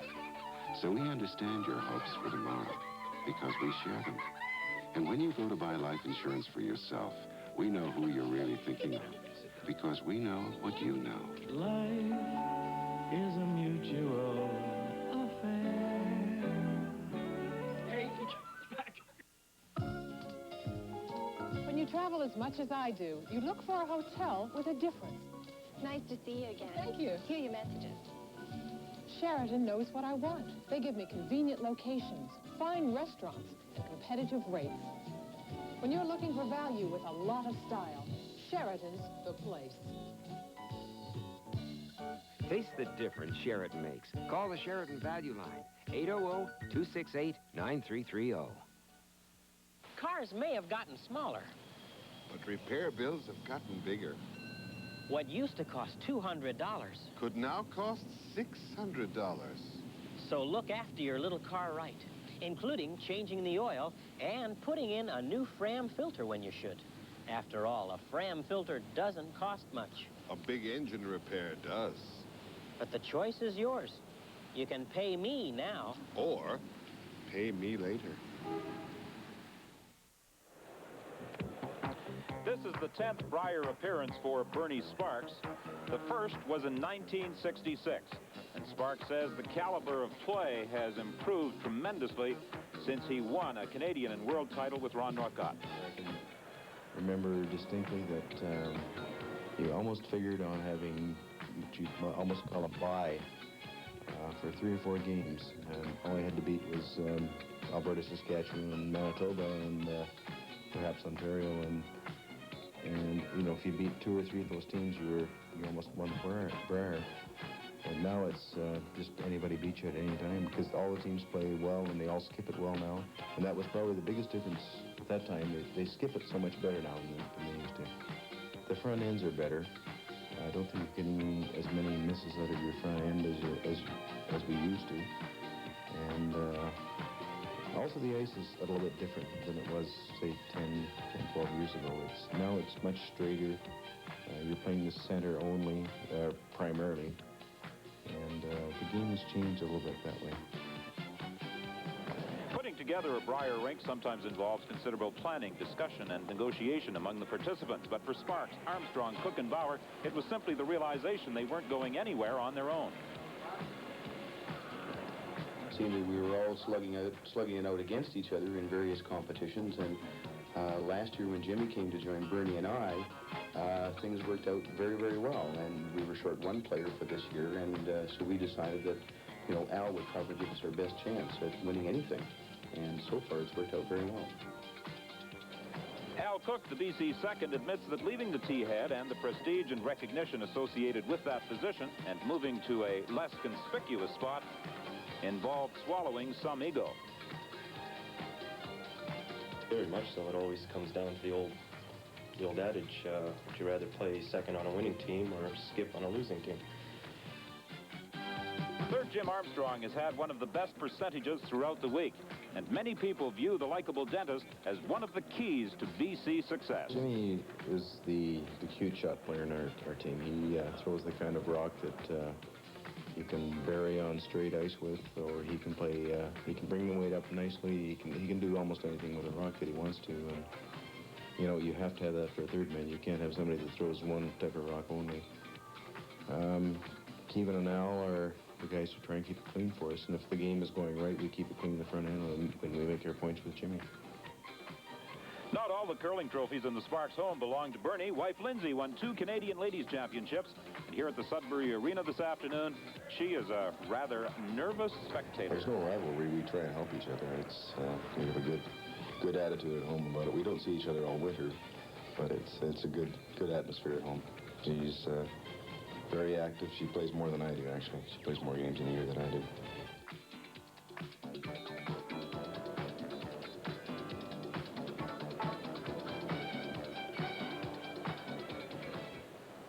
Well, I think sometimes my experience in the game myself is almost a detriment because I can always anticipate what could go wrong with the shot, and I find that I'm a very nervous spectator.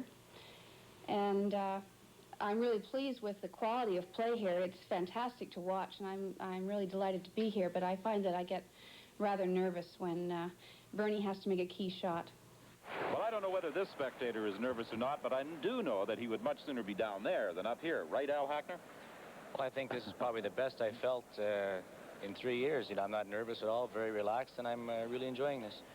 Al Hackner, the defending Canadian and world champion. And Al, we'll get some comments from you as this end progresses. And as we look at things, British Columbia lying 2 right now as John Kawaja, who throws second stones for Ontario, attempts the removal of that BC stone sitting in the 12-foot. The shot rock back in the 8-foot, just biting the 4. Missed by Kawaja, and we have not seen many of those all week, Al Hackner.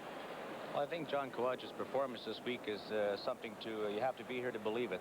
This fella is just throwing a rock very well, and his percentage has just been outstanding. I think that can be said, Al, for the entire front end of Ontario. Kawaja, Harrison, and Paul have just been unbelievably active.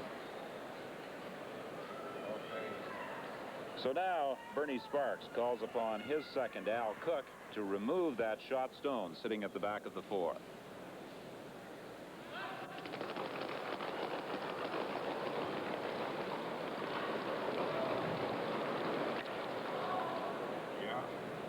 Right on the money, and British Columbia now lies 3. Fortunately for Eddie Werenich, he does have last stone on this end.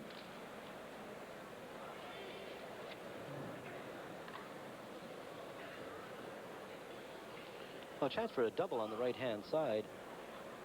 But Werenich is going to ask Kawaja to play the out turn and maybe get a little bit of a roll to the right-hand side and behind those 2.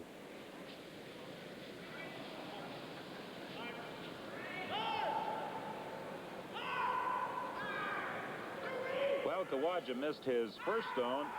He's going to get a bit of a roll with his second. Will it stay in the rings?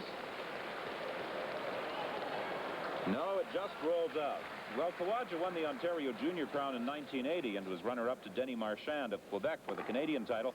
But he admits that play at the Brier level is more difficult than at junior.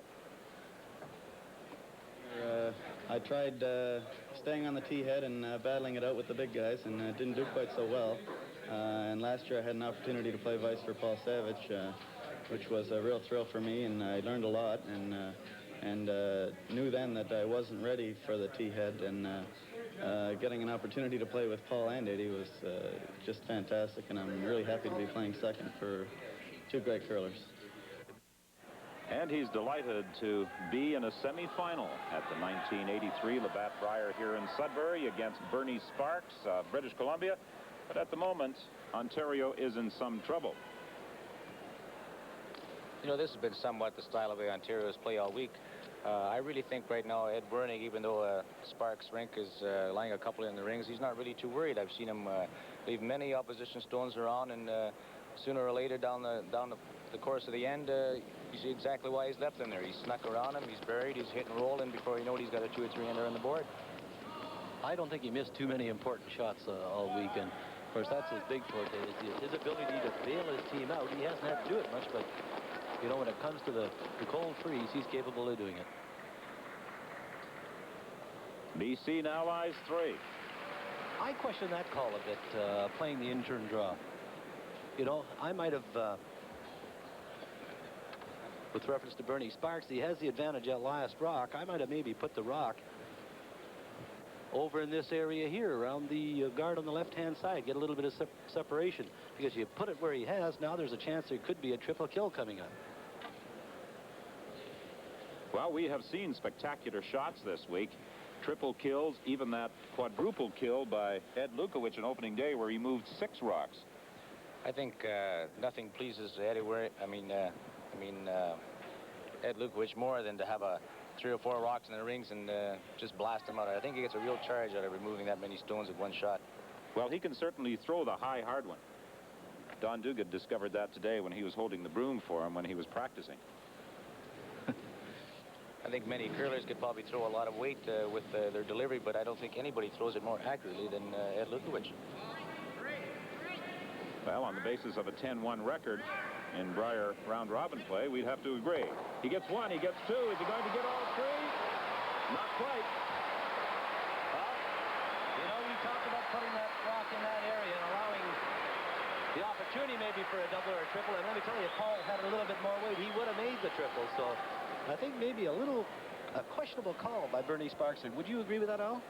Would you have maybe gone around the corner guard? I think I would have. You know, you got your 2 rocks over that edge, and you go around the corner guard, you place one in there, you forcing Sparks to come at you. I mean, Werenich to come at you at that point. By lumping all your rocks together, you're just setting everything up to remove them all at once. See, the game hasn't changed that much since I curled. Love it. Al Hackner had no choice but to agree with you.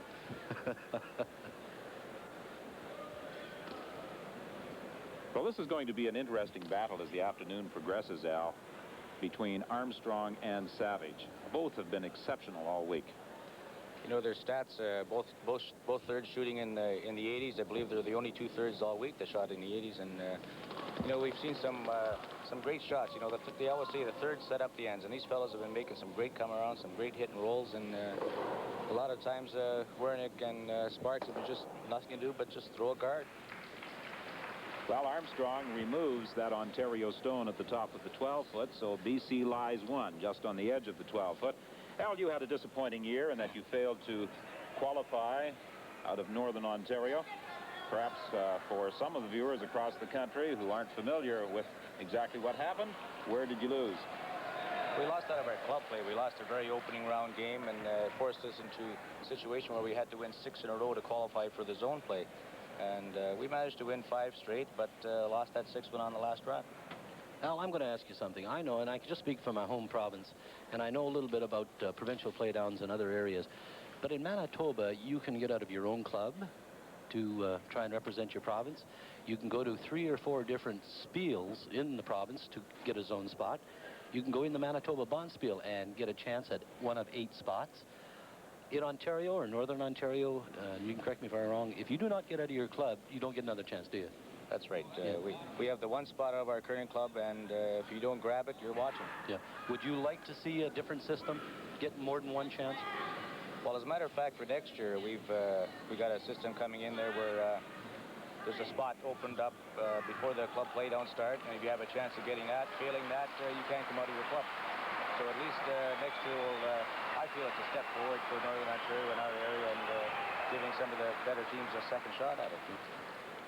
Well, Paul Savage, with his second shot of this end, puts the stone on the edge of the 4-foot. Al Hackner, after 2 close calls in the Brier, finally made it to the Canadian Championship throne last year, and then went on to that memorable world title, defeating Switzerland in the championship game played in Garmisch. This year's World Championship takes place in Regina, and some of the national champions have already been declared. Don Cooper, for example, is the United States champion. He beat Bud Somerville of Wisconsin. Cooper from Colorado Springs. Keith Wendorf of Germany will be there. Giuseppe Del Molin of Italy. Egil Ramsfjell of Norway. Stefan Hasselborg of Sweden. Graham Adam of Scotland. Switzerland, Denmark, and Canada still to declare their champions. And new country this year, Austria, will be competing in the silver broom with Artur Fabi, the representative. Tough shot here for Bernie Sparks, and he's really having a long, hard look at it. Third man Jim Armstrong's got the broom right on the center line because the rock that Paul Savage put it Now they've moved the broom a bit, taken about another foot of ice, and I think Sparks is just going to play the draw down to it. Kind of corner freeze it on the one on the edge of the 4-foot.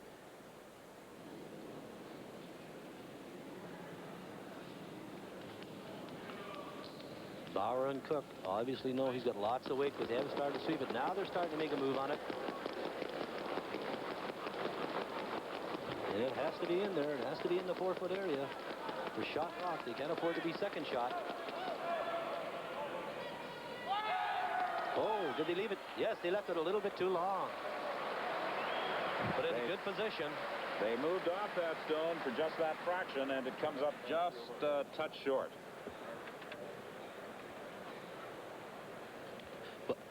Well, I would think Eddie Werenich is going to take a long, hard look at maybe putting a guard just about in this area here. The danger, of course, for Werenich is that he doesn't want to come in too tight and maybe set up a double off his own onto that yellow one.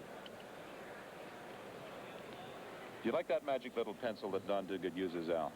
So I think I'd like to have that out in the ice, the way we move those rocks around. I'd like to be able to place any rock where I want it. He never makes a mistake up here. That would be a great thing, Al. You could skip and I could be up here telling you, look at Al, play this shot, play that shot. Well, geez, what are you doing next year, Don? I think I'm interested. Listen, don't laugh. Ever since Lloyd Gunson won Manitoba, my phone is ringing off the hook. Lloyd, he had a tough week. Right here. Just partly buried. I like that. Well, let me give him a freeze.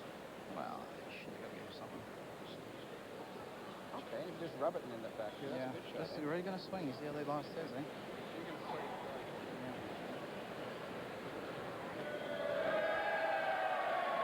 Well, they're going to try and just rub that stone a little.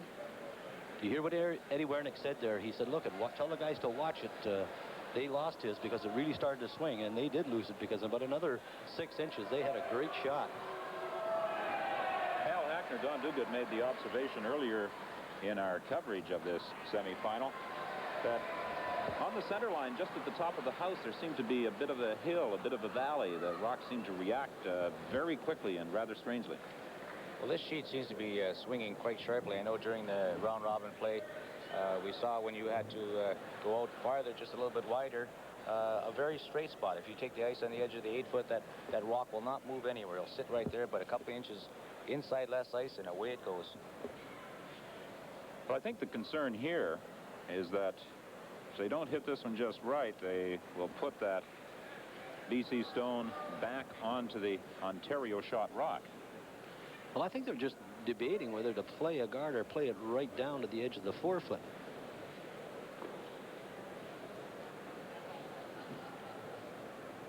You know, I really like Eddie Werenich's style of play here. You know, at the start of this end, before he chose to draw around that guard, many teams might have said, well, why isn't he hitting that open rock on the edge? It belongs to BC. He could hit and roll in anywhere behind 2 guards. But Eddie Werenich says there's one way to get this rock around the guard to make sure it's there, and that's to draw it there. And they've set this end up because of that very aggressive call. Well, let's see if they can continue their aggressive play with this delivery by Eddie Werenich. He'd like to get it in tight here. He doesn't want it too far out so that maybe he can use it with his last rock. Well, he's got a lot of weight. This is where it should start bending, right in about this area. Harrison jumping on it. Kawaja really bending the brooms. They want to get it. Oh, they're trying to pull it well by now. Oh, good-looking shot.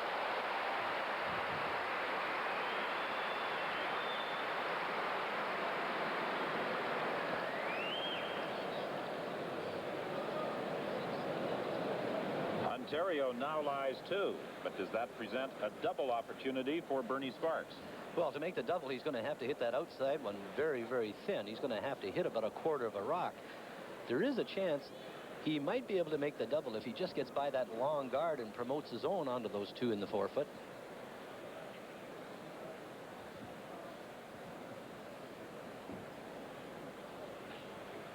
As they look at something like this, in addition to making the shot, I suppose, Al, that they're also debating what could go wrong if they miss it. Exactly. You know, a lot of times when you're deciding which shot to to call it a situation, you have to look back, well, what's the worst thing we can do with this situation? Sometimes you have to realize that maybe your opposition has made a couple of great shots and you're forced in a situation, well, okay, we'll give you a two-ender here, but we don't want to give you three. Well, Al Hackner, we'd like to thank you very much for joining us here in the booth. And I know you're going to enjoy the balance of this match and the championship game tomorrow. And next year, we hope you're successful in getting out of your club, at least. Oh, thanks, John.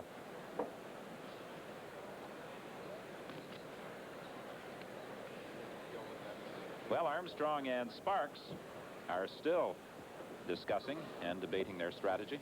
Well, the big thing about throwing last rock is you have to have one shot in your mind when you're walking down the ice.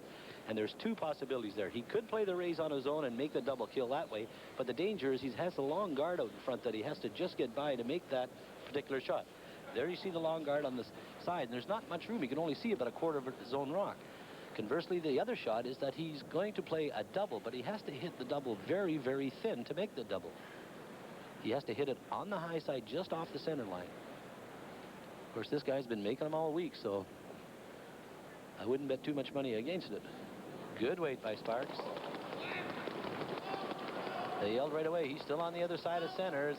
He's going to have a great shot, just judging by that center line. The rock is starting to pull over. He just ticked that one. Now it's a question of who is shot. And very quickly, you see, I think it's still the red one, Don. Armstrong move in to take a look. And from our overhead camera, it would appear as though shot rock does belong to the red stone. That is the Ontario stone. Paul Savage giving it the once-over from up above.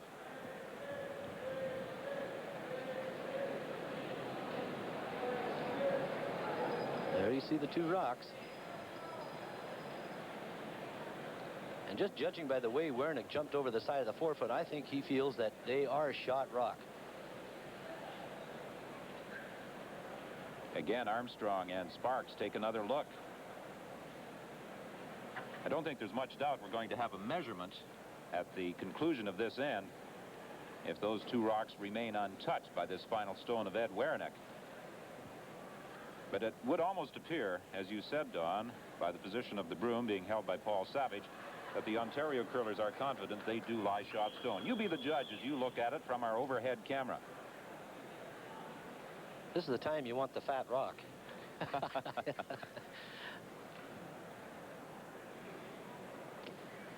Well, this is a big shot for Eddie Werenich, an opportunity to pick up a pair. They've only been able to exchange single points so far. Werenich did have a chance for a pair in the first end, but he was unable to control his shooter and keep it in the rings. Well, we'll watch. As soon as he releases it, Harrison and Kawaja jump right on it. They know how Eddie releases the rock. They can tell how fast it's going. They start sweeping it right away, make a judgment. You'll see them, then they're off it, they're on it, climbing over the hog line. They're really working on it. Did they leave it too long? They are brushing it. Oh, he's going to be up right in the 4-foot. Just a great shot again by Eddie Werenich. Well, Ontario gets one as Werenich draws the 4. They are, I'm sure, going to request the measurement to determine if it is 2. Those two rocks just on the edge of the 4-foot. And very carefully, the members of the rink removing the other stones. And we have our first measurement of this semifinal, a very vital measurement. Getting 2 at this point of the match would give them a definite advantage. Alec Mowat doing the measuring, and the rock that is not shot, he'll kick out of the way. So the one that he kicks will not be shot. The one he kicks will not be shot. It's very, very close, but it is the yes, sir. red Ontario stone. got 2. So it's a big 2 on end number 4 for the Ontario champions, skipped by Eddie Werenich. And after 4 ends of play, Ontario leads BC in this Labatt Brier semifinal, 3-1.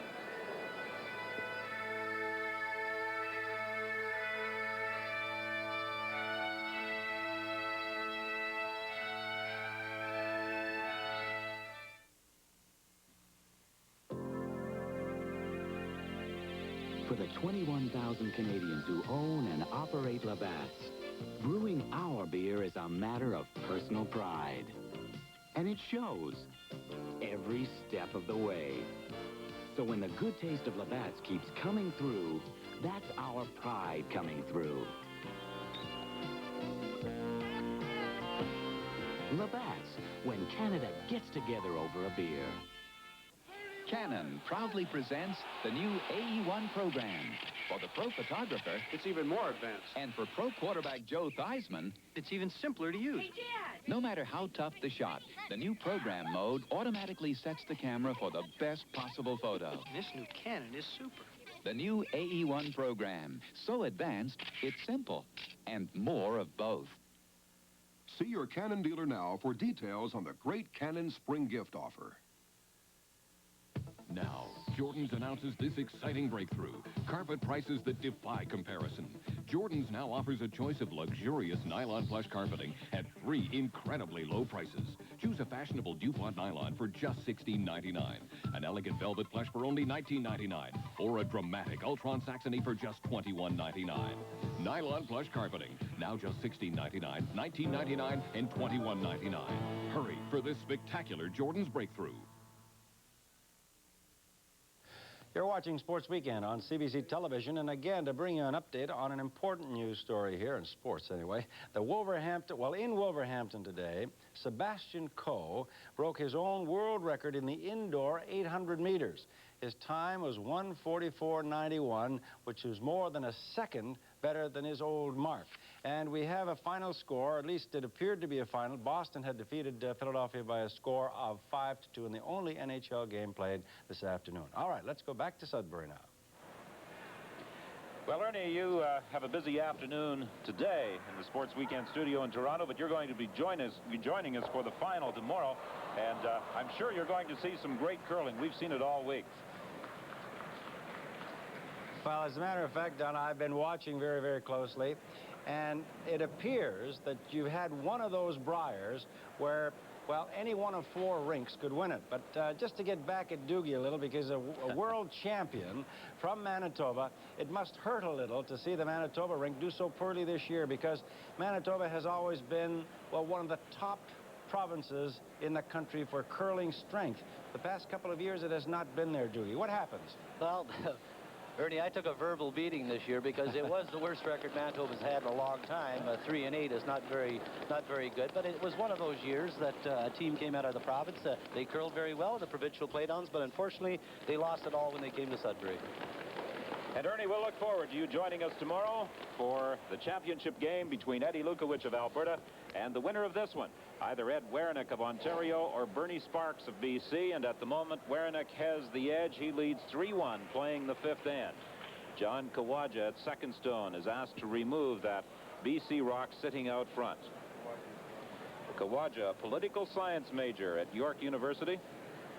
He has a high percentage on the curling ice, and he also has a high average at school. He maintains a B average, and this is 3rd year. And Eddie Werenich is laughing because John Kawaja threw that rock overhead, and that's the hardest rock I've ever seen him throw.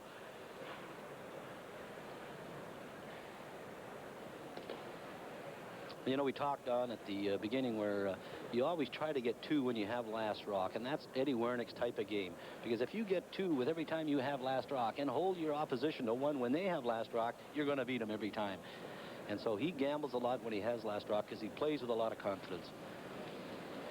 Well, both you and Al Hackner made interesting comments about the strategy employed by Eddie Werenich. They're not at all afraid to play the gambling type of shot. Well, I think that's knowing your team, playing to your team's strength. Like, he knows Paul Savage can make all the shots, and John Kawaja, you know, Ontario junior champion, he can make all the shots, as can Neil Harrison. So that's playing to your team's, you know, their advantage, that they can make those fine shots. They're not scared of anybody. Kawaja trying to remove that British Columbia stone in the 12-foot. He'd like to hang on to a shooter. He does, and Ontario now lies 1. The thing about Kawaja that he has a lot of spin or a lot of turn on his rock. Like a normal thrown curling rock should turn 1.5 to 2.5 times down the ice. I think that when Kawaja lets it go, he's got about 4.5 to 5, which means he's maybe putting a little bit of a turn on it, a little bit of a twist when he lets it go, and that spins a lot. It stays a lot straighter.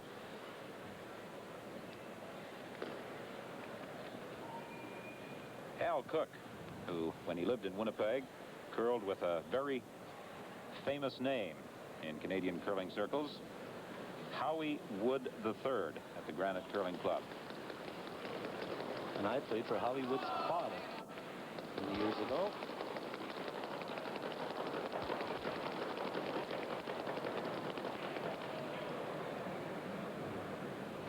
They won't be happy with that one. Well, I don't know whether that's a mistake or whether what you refer to as bait. You know, used to be, and I remember when we were curling, we used to have, say, the opposing team had a rock in the forefoot, and you tap the rock and like you want to draw down to it. But you tell your third man, look, tell your second man to just drop it short of the rings, because we wanted to get something started, and that would fool the opposition. They think we were trying to freeze. They thought we made a mistake by stopping in front of the rings. They would maybe play a silly shot, and then we'd go right around it. It's called baiting, and Werenich does it a lot. Yes, he does.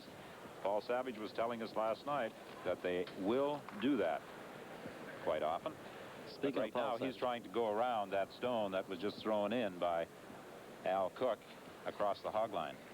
Speaking of Savage, you know, he's curling 100% after 4 ends. And that's unbelievable. If your third man curls 100% in a game, you are not going to lose. And the thing I like about him, he comes around guards fairly close, but he's got always in the area that you want him. They're trying to let it bend. See Kawaja using a little body English on it. There it is, right on the forefoot. Exposed a bit. Open on the outturn side. In front of the tee line, which is a good shot for Ontario, but it's going to maybe give Armstrong an opportunity to hit and roll to the inside.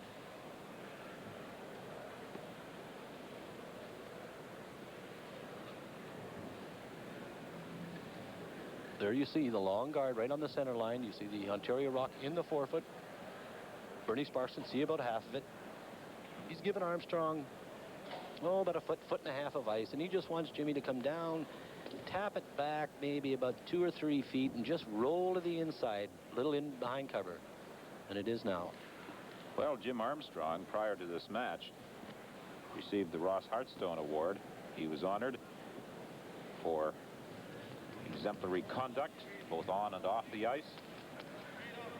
Quite an honor for the BC third. A very popular individual, certainly deserving of that award. That rock is not turning down. He is not going to hit it on the inside, but he's got nice weight.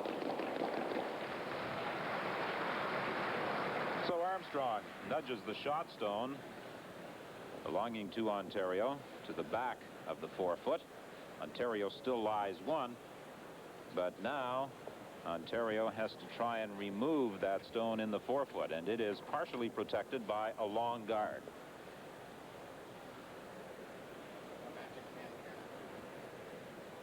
Take your chances. Here. If it's perfect right there, Across the face a little bit. Yeah. Saying that's exactly where you were, across the face slightly.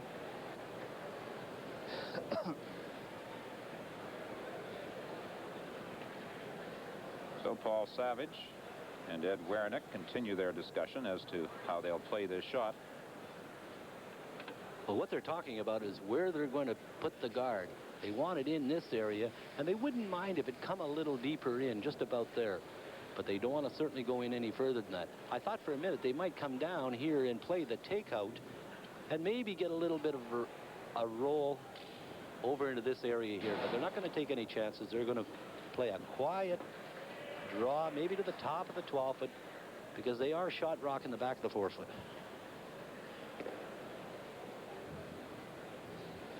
That's an amazing statistic. Paul Savage threw 4 ends and 1 rock on the 5th, curling 100%.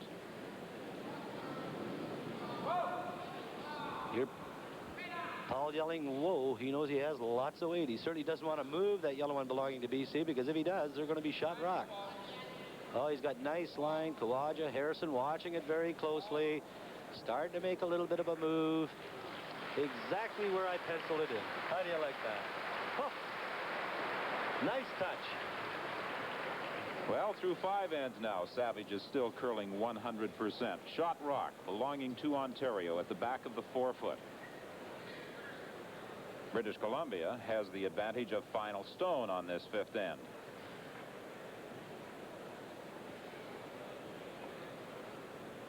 Well, Bernie Sparks has taken a long look at it. He's looking for the in turn. He's giving Jimmy Armstrong the in turn draw. He would like to come in this area here, but he would like to get it back maybe and a little bit in this area here to be shot rock. He's trying to negotiate the rocks into a position where maybe they can play a tap back and get 2 or 3 this end, but he'd like that rock full in the forefoot. The danger here for Armstrong, of course, is he's playing the in-turn, and there hasn't been too many in-turn draws played. Maybe just a little bit of a guess as to the ice that they need to get into that area. Here's what he's looking at. 126 feet. Dealing with maybe about 2 or 3 inches that he has to get to. Oh, they jumped on it right away. He might have rolled that. Rock is starting to curl. They're really beating it. Oh, he's going to pull on the guard. They're still beating it. No, sir, he's on the front one. Oh, just a slight rub. The stone delivered by Armstrong stops short of the rings. Ontario still lies 1. Well, I think for the Savage team, they want to put a guard, and they want to guard it up in this area here, or even out here a little bit. They'd like to move it anywhere there to offer protection.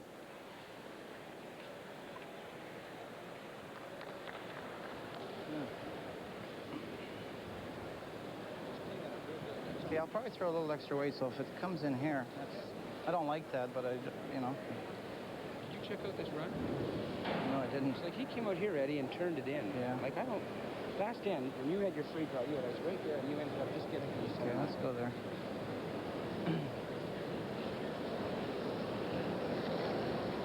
That comment is interesting. Paul Savage, with his skipping experience and watching the ice, realizes there's a little run in that particular spot in the ice. Well, he threw one down there, and that's the thing about a good third, that he'll communicate to his skip. The skip is not only watching all his teammates throw, but the other teammates throw. So he might have forgotten how that rock reacted down there. And Paul Savage is just assuring him, Eddie, I took there, and I ended up in the top of the forefoot. Eddie right away said, that's it, Paul, give me ice over here. But interesting, he said that Jimmy Armstrong turned it in. Turn it in means that you're not coming straight out the broom, you're kind of rolling it.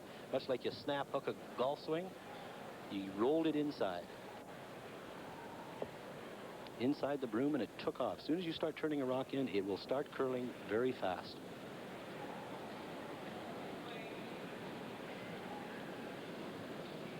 For the 35-year-old firefighter, a very big shot here on end number 5. Well, he has to plug up that opening. They are really working at it. They have to start bringing it because the rock is still a long way out there. Oh, it didn't curl very much. Took a little bit too much ice. It stayed right out there. There's still an opening for Sparks to come through that hole. Ontario still lies 1. Well, there's an area here where Bernie Sparks can come right through, and he can come down here and make contact with this rock just over here, make it, and maybe roll to this area here. And he'd be in good shape because the one on top of the forefoot will be fully protected, and if he gets the roll, he'll be protected by the rocks on the right-hand side. How do you do that? Magic. It's called action on the shooter.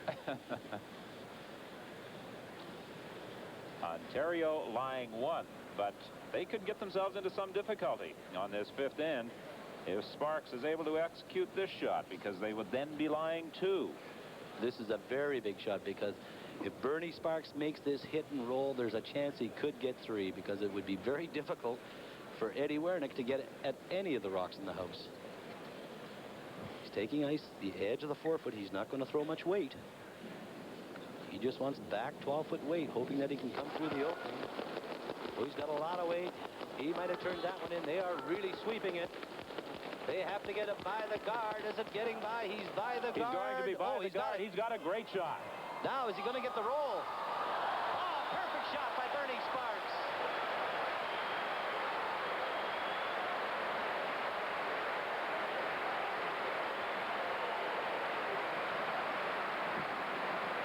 21-year-old Bernard Leslie Sparks, born in Claresholm, Alberta 41 years ago, makes the shot of the semifinal so far, and he's been doing this all week, Don.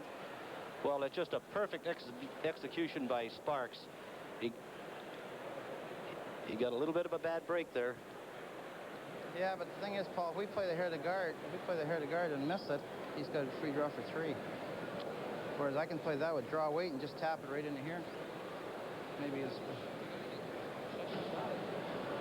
Well, why not play with enough weight to knock it out? See it? Yeah, then I can hit and roll right there. Like you're going to play at it, like it's great. Yeah. No, I mean this one.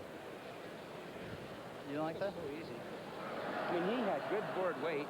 Yeah. And he just missed that when they're there. Yeah, I know he did. He had good board weight, he just missed it. You can play that, you know, just enough to move it through and get a beautiful. Oh, I'll be at least bored. I gotta kill it. I know. But it was moving pretty good. His was. He had normal takeout weight. Now Paul Savage is going to leave the rings and move down the ice. I think they're going to call the other 2 members of the rink into this discussion.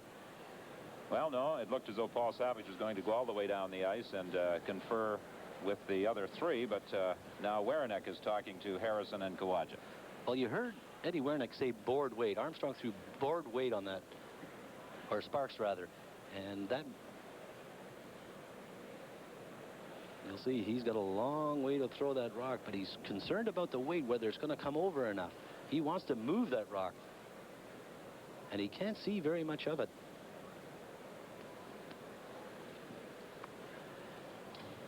I'm really surprised maybe that he isn't playing the out turn at the one on the side of the 4-foot as opposed to the in turn. This is a very delicate shot. He just has to hear that guard. He has to just sit by it. He's well by it. Now it's starting to move. Oh, is it going to curl enough? No, he's got too much weight. He may go right by it. No, he's got a great shot at double. What a great shot! Oh, I can't believe that. What a great shot by Eddie Werenich. And he now is buried at the edge of the 4-foot. Well, Eddie Werenich, during the week, said, none of my shots were selected as shot of the week, and I really didn't have to make any difficult shots.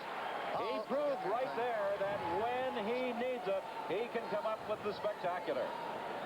Look at this shot. Now, that is absolutely one of the finest shots I've seen. He can only hit a quarter inch of that rock to make the double. He does it, rolls over, hits the second shot, but not only that, he's behind guards. He doesn't push the other one on the left-hand side far enough to lie 3, but he doesn't care. He's got a shot rock. And let me tell you, they're curling the lights out here. It's beautiful. Well, those 2 shots, that one you just saw by Eddie Werenich, and the one just prior to it by Bernie Sparks, typical of the type of shot-making we have been treated to throughout this entire week. Well, that's just a small sampling, and like you said, it's been going on all week, not only for Werenich, but for Sparks, for Lukowicz, for a lot of teams that played here this week. And now Sparks is faced with a very difficult draw to the 4-foot. And I'm just waiting for Jimmy Armstrong to put the broom down, and I'm not sure what he's playing here. You know, it looks to me, well, I can't figure this out. Armstrong's got the broom on the edge of the yellow one. Is he trying to play a double kiss and then come through and make contact with the shot rock? That's exactly what he's doing. Can you believe this try? He is playing one off the zone onto one of their red ones and then onto their shooter. No, he was trying to play the angle race. Nope. Well, it's a steal out 1 for Ontario, and in number 5, a spectacular display of shot making by both Bernie Sparks and even more so by Eddie Werenich.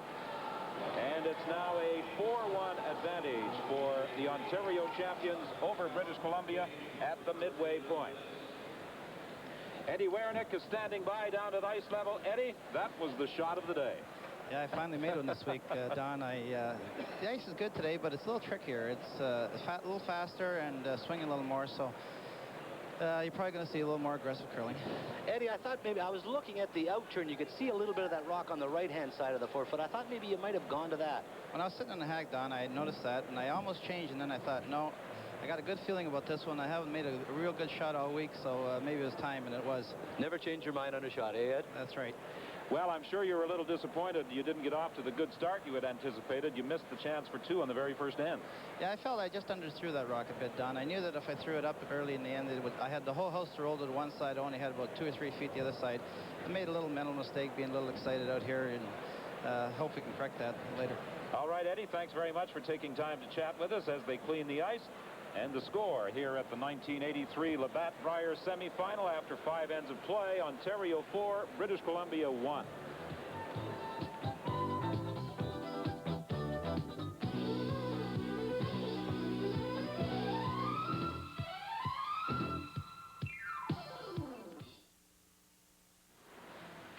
This is the M1, England's busiest motorway. The M1 has the highest accident rate in all of Britain. But here's an amazing fact. There's an automobile tire used on the M1 that provides such extra safety, a car insurance company actually offers lower premiums to people who use them. What kind of tires? Goodyear. We want you to have the best radial tires in the world. Webster, look at these. Someone left them on the subway, look. The counselors need a great sense of humor to help people with their problems. New teeth? Kate. Oh, yeah. Recognize her smile anywhere. And a sense of discretion when they're Interfacing with the client.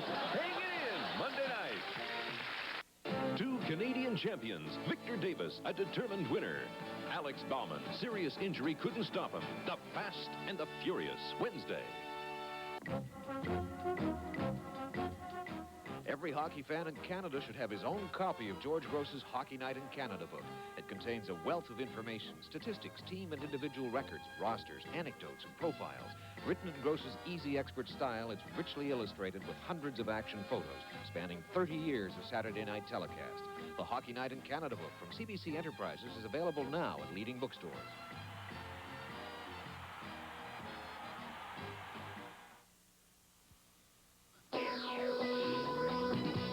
Exclusive coverage of major curling events continues on CBC's Sports Weekend.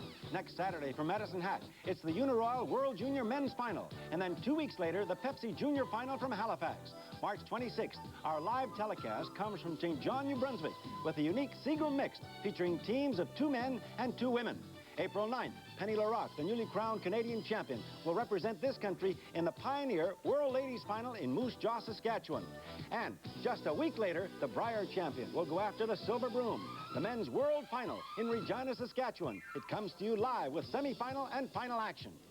It's the climax to an extensive and exclusive season of curling coverage. All the major events in curling broadcast live by commentators Don Whitman and Don Duguid, the 2-time world champion.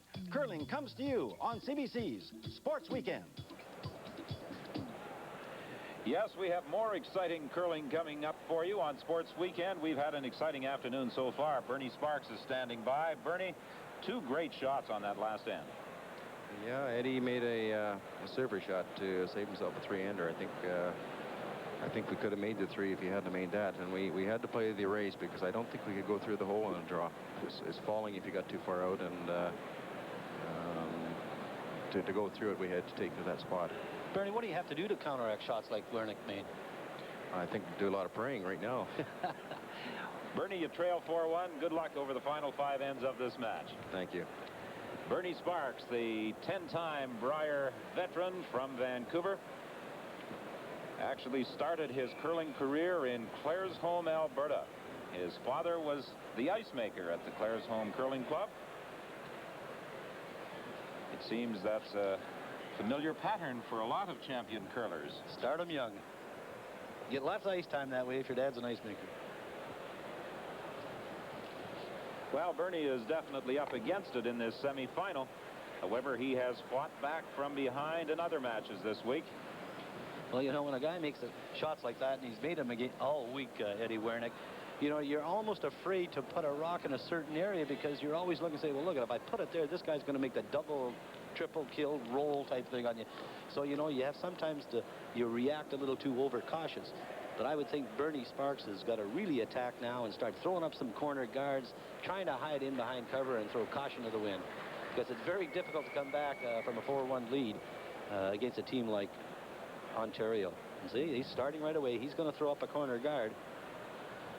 And the reason for that, he's going to put up a corner guard. He's going to hope that maybe Werenich hits it on the nose so they, in turn, can get around that guard in the rings, behind cover, so that it makes the other team's shots more difficult. They're not just playing straight takeout. Well, you know, on that last end, Bernie Sparks made that rather spectacular double, and I'm sure his team is saying, wow, what a relief. We're going to get right back in this game, and then Werenich duplicates the effort. Well, if Werenich misses that shot, free draw for Bernie for 3. So one shot turns that game around by 4 points. And, you know, there's usually 2 or 3 ends in a curling game, the reason you win or the reason you lose. And I'm sure Bernie will reflect back on that one shot. This is going to hurt. Neil Harrison, with his second stone of this 6th end, misses that BC rock sitting out in front of the rings.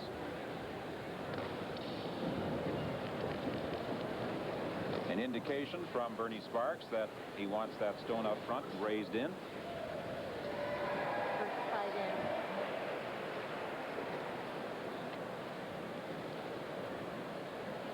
Well, now Sparks is going to come out and confer with Jim Armstrong. We talked about the experience that Bernie Sparks has in Brier competition. Jim Armstrong has seen a few Briers himself.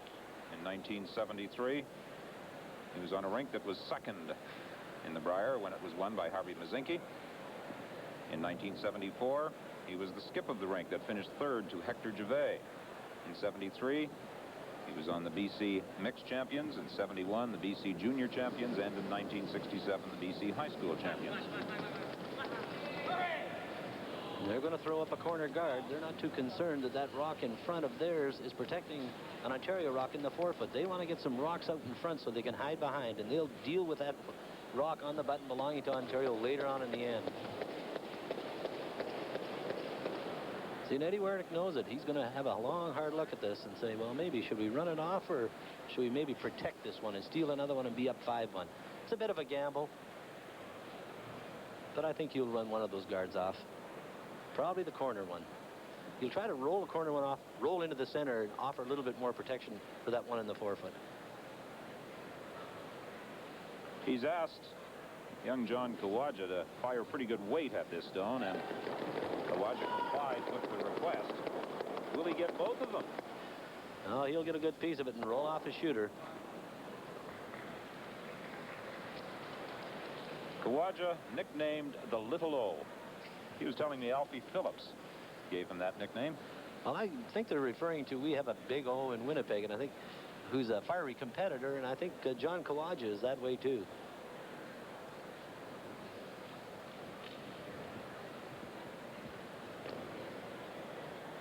Horace Melchuk, of course, the 1972 world champion. He's the big O, John Kawaja the little O. And this is Alan Cook. And Bernie Sparks in this end, Don, will throw up a couple of corner guards, hoping that either Ontario hits it on the nose or misses it and draw around it. But at some point, he'll throw maybe 2 or 3 of those corner guards up, and if Ontario run them off,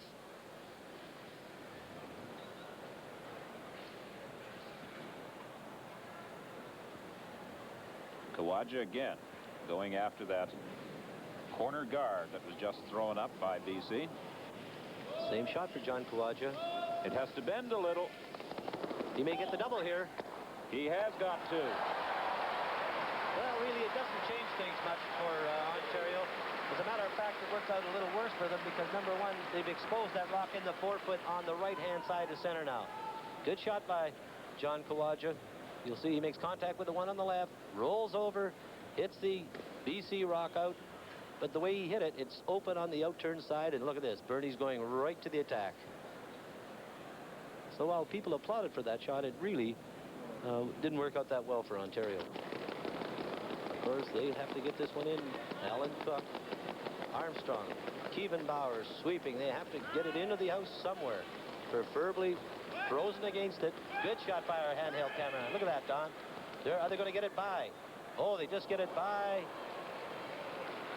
Oh, he just touches it and rolls, partially exposed on the left-hand side of that guard. Ontario still lies 1. You commented on the fine view of that rock as provided by our cameramen. Well, Bernie McGuire, Bruce Lefebvre, Peter Brimson, Martin Kaiser, and Len Dubitz are doing a fine job this afternoon.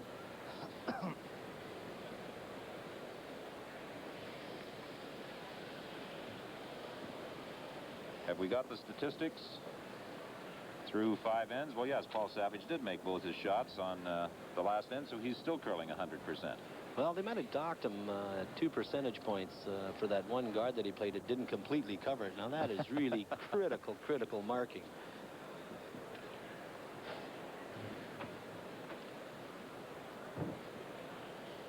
Werenich asking Paul Savage to play the in-turn draw, come right up to the face of his rock. And if he stops a little bit short, it's not a bad shot because he'll still protect the one that they have in the 4-foot.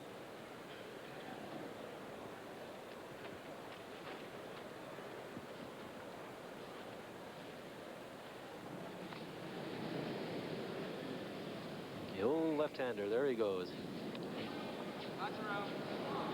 Here Paul Savage yelling, lots of room, lots of room. Wernick's calling him to sweep. They want it in tight. Boy, that rock is hanging very straight in that area, outside the center line. Now it's starting to move a bit.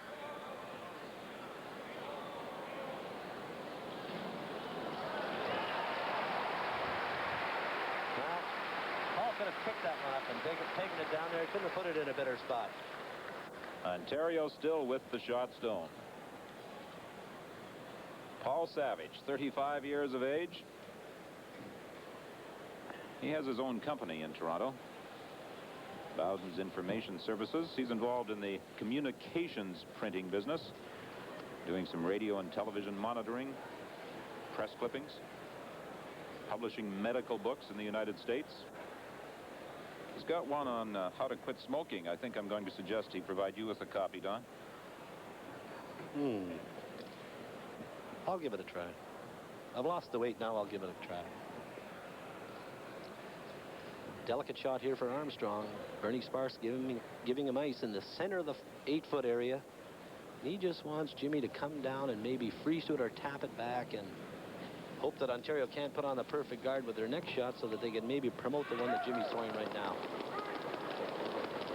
Well, this is one of the features of the top 3 rinks. Sparks, Werenich, and Lukowicz. They play a very aggressive game. We've got an interesting end building up. Well, it's getting pretty crowded in that 4-foot, I'll tell you that. Ontario now lie 2.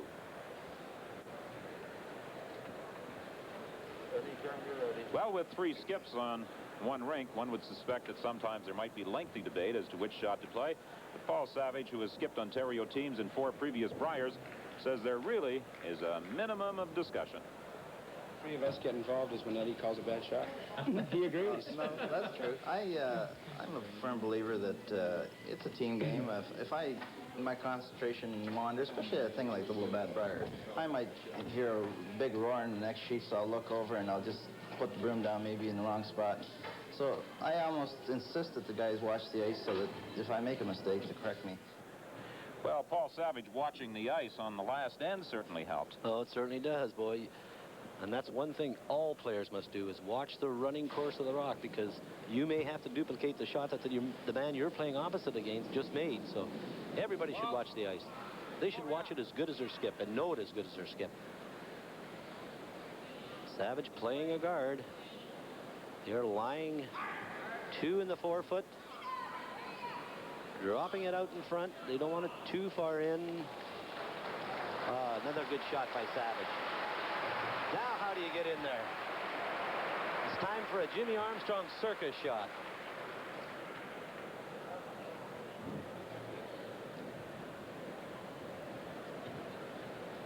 As Paul Savage moves back to view the house from the other end, Bernie Sparks is contemplating his shot.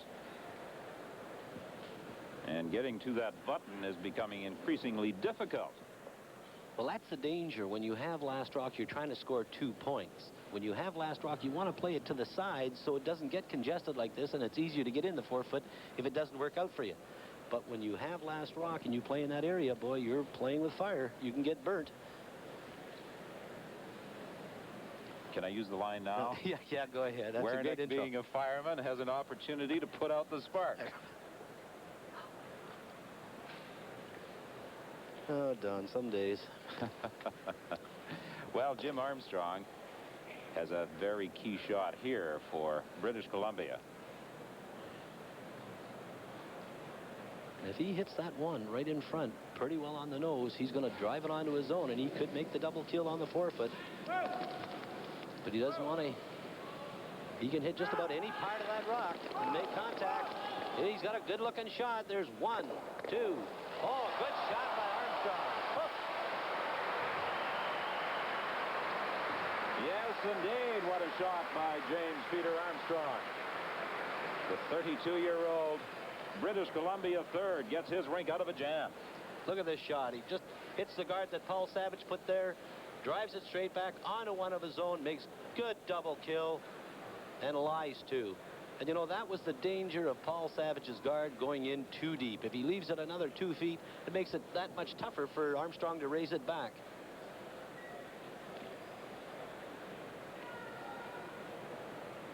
So now Eddie Werenich. Well, he could get a double here, I suppose. Well, he'd have to hit it very thin to make the double. But if he hits it and sits right there, it's going to be difficult for Sparks to get more than 1. Oh, it's a long way out there. They haven't touched it yet. Is it going to bend enough? No, I don't sir. think He's so. missed it. Oh, he just touched it. And now he poses an even greater problem for his next stone in that he moved that rock just over an inch or 2 and really hasn't got much of a rock to throw at. Well, I think what Bernie Sparks is going to do, he's going to come down here and try to touch his own in that area there, and with his shooter, just touch it here and try to roll his shooter over in that area there and push this rock just further into the 4-foot area.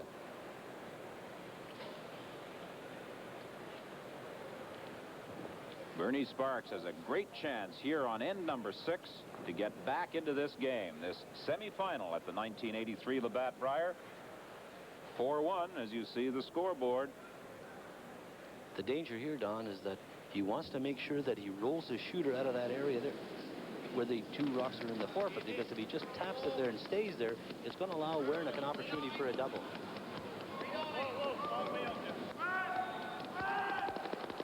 Armstrong yelling, come on, he's going to be short. They're really working on it.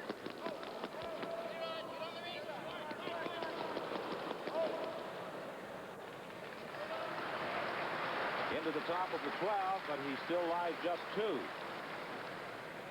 And now the Ontario champions are taking a close look. Could they go with the intern to that stone? Hit? On ours. Because if you play this one here, if we get cute, we can really screw it up. Hit it on the nose, you're going to bang over and take that one out. This one's going to go at the back, but they'll be lying too. Yeah. Well, they're talking about maybe coming down in this area here and hitting this rock and rolling in the open and holding. Well, I don't know whether that would go across the face or not. I think we're better off to play that. If we miss that, yeah. How about then drawing in here? Try to tap that. Kill this one. The only thing is I could end up hitting that one, raising him in. On the red one? I don't mind either, because it comes up that line pretty good. To that one. If it clips this one, ooh. Jeez, that's ugly, isn't it?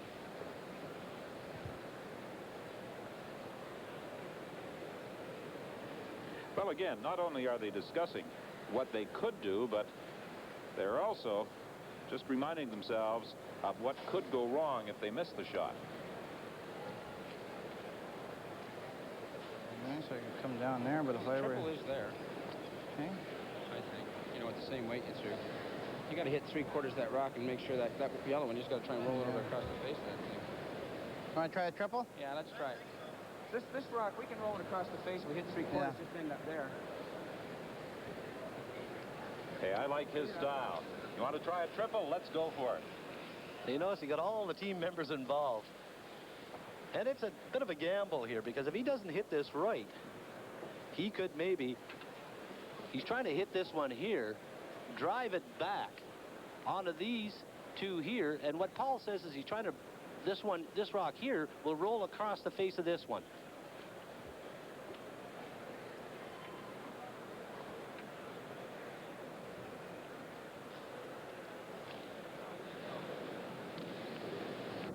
Again, Werenich talking to Kawaja and Harrison as he settles down in the hack. Well, all the discussion that has taken place on this end certainly refutes the comment of Paul Savage that we really don't discuss too many shots.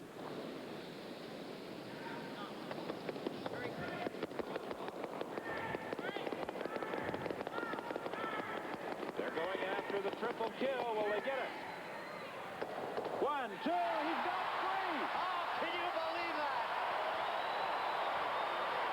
Oh, my goodness, what a shot by Eddie Werenich. This has got to be disheartening for Bernie Sparks, let me tell you. Can you believe this? They talked about rolling the rock across the face of the red one on the left-hand side. You couldn't have thrown the rock any better, because that's exactly what happened. The first yellow one he hit, watch it. It's going to roll across the face of the one on the side of the 8-foot, and Werenich ends up shot rock. Well, Eddie Werenich, last evening, in a discussion we had with him, was joking about not having the shot of the day all week in our selections on our Brier reports. He's made 2 of them today. Did you hear the remark that Paul Savage said? He said, Eddie, save some of those for tomorrow. That has to be disheartening for Bernie Sparks. He had the end built up just the way he wanted it. On the 5th, then a spectacular shot by Werenich. He had things going his way again on the 6th. Another spectacular shot by Werenich. Now the best that Sparks can get out of this end is a single. And I'm looking at where they're holding the broom. It looks to me like they were maybe looking at playing the angle double, but Sparks has just changed his mind. He just wants to play a cold draw into this 4-foot area here to cut out the rock on the right-hand side belonging to Werenich. So he's decided just to play the cold draw as opposed to maybe looking at this double kill over here, this angle shot.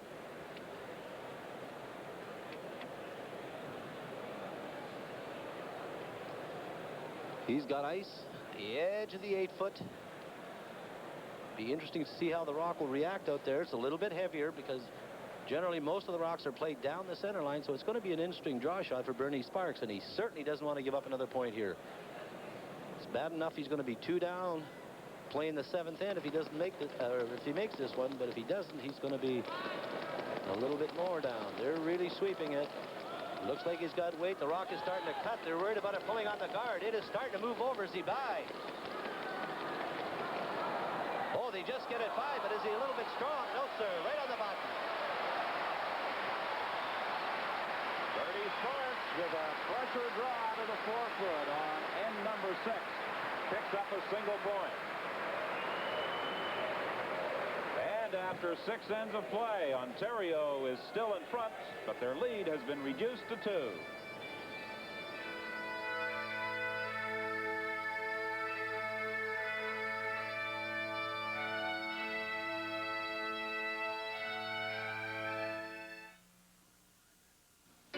Budweiser salutes all the people who help us go in the snow. I'm best for you.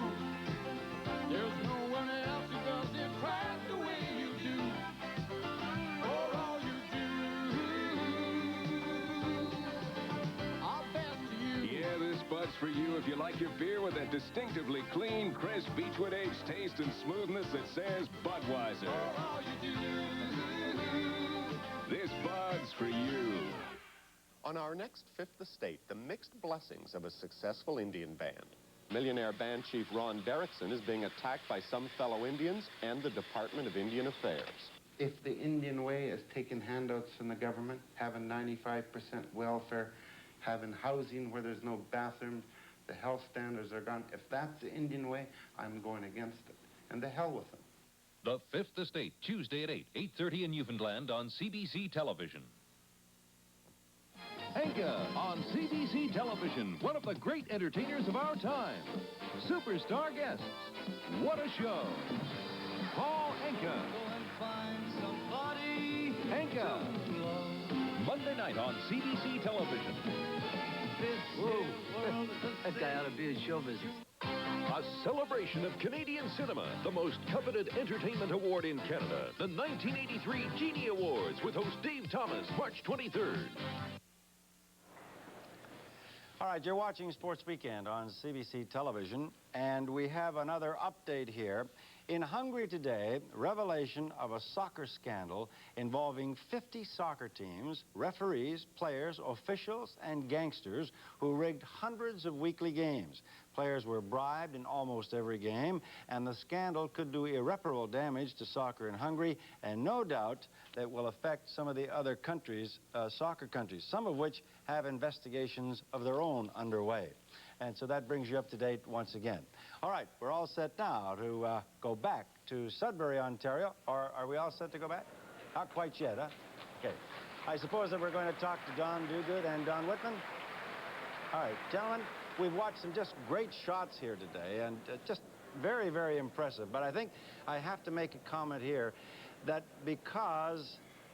let's put it this way. The great shots are coming from veteran rinks, veteran players who've been to the post before, and the winner today has to continue it tomorrow against another veteran rink. I'll defer to the veteran in the broadcast. Yeah, do that.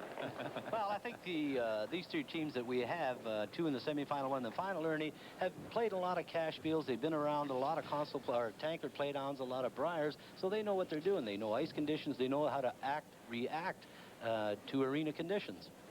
Well, Doogie, you know, they used to say that when you got a little older, you know, the nerves got a little shaky. Remember Garnet Campbell once said, I had to go from skip to third. I couldn't take all that pressure. Doesn't seem to bother these people. Well, it's certainly not today, Ernie, and all week.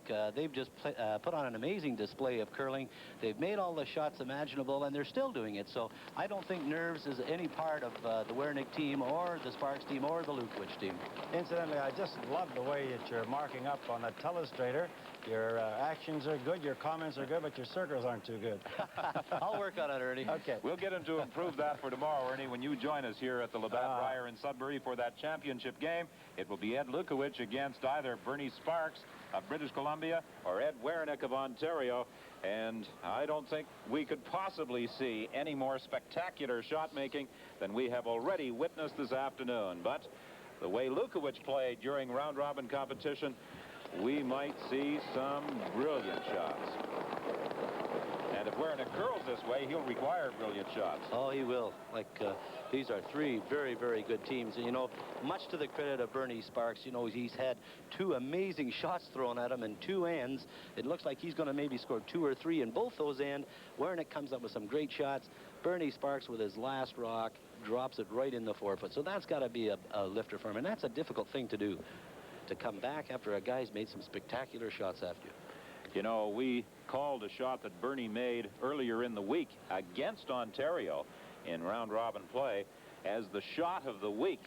It was a carom off a stone sitting near the boards on the left-hand side. He had to roll across the rings, just nip past a guard, raise one of his own onto another of his own, onto the shot rock, and he made it. And that's what the folks in Sudbury, those who have been in attendance at this 83 Brier, have been treated to. And you know, Ernie made a comment about the nerves going. Well, that's one of the reasons that Paul Savage dropped back to third stone. Well, you know, some point in your curling career, you got to say, well, I can't skip anymore. I'd like to play for somebody that I really have a lot of confidence in. Well, obviously, Savage has got a lot of confidence in Eddie Werenich, and rightly so. I know that in our home province, we got a lot of great curlers. They all want to be skips. You know, and some of them are excellent curlers. They should be playing lead or second on a good rink. You know, I'd sooner be the best lead in the world than an average skip. But our Manitoba curlers, they don't understand that. Well, that's the comment that Al Cook made. back a few ends when we heard his remark about he'd rather play second on a championship rink than skip one that was struggling and not going anywhere.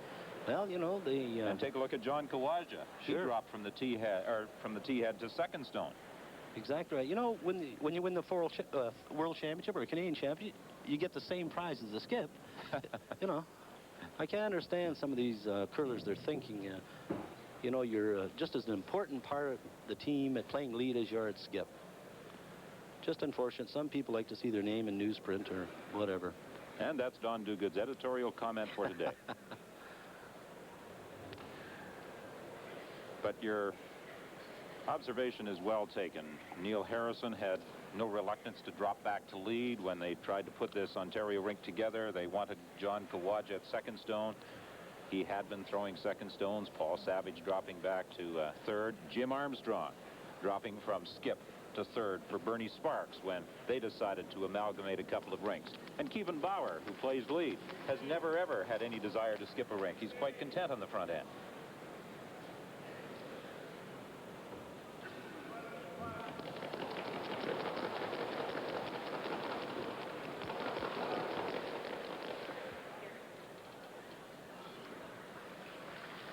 British Columbia still lying one. That stone in the top of the 12-foot.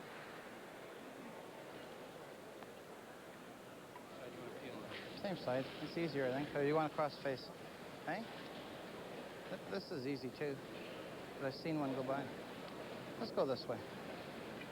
If it runs straight, you just hammer it. And the two ladies sitting in the crowd wearing T-shirts that say, "Don't monkey with the wrench." The nickname for Ed Werenich are his wife, Linda, and Paul Savage's wife, Barbara. Side. You heard Eddie Werenich, Don, say about across the face. That means that you're pulling across the front of the rock and hitting it kind of going away. But he's now changed it. He's going to hit what we call on the high side.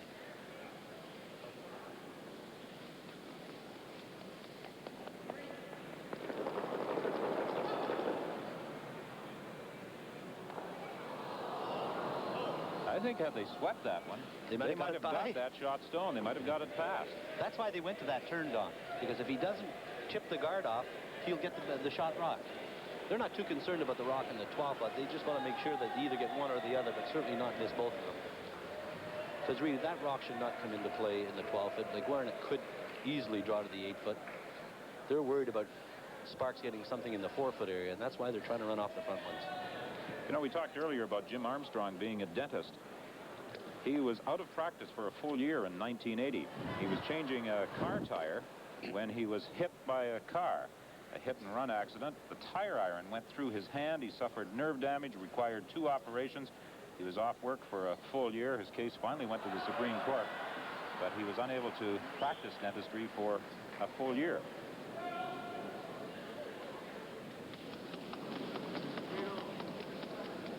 Sparks asking Jim Armstrong to play the in-turn draw around the 2 guards that are in the front of the house on the left-hand side.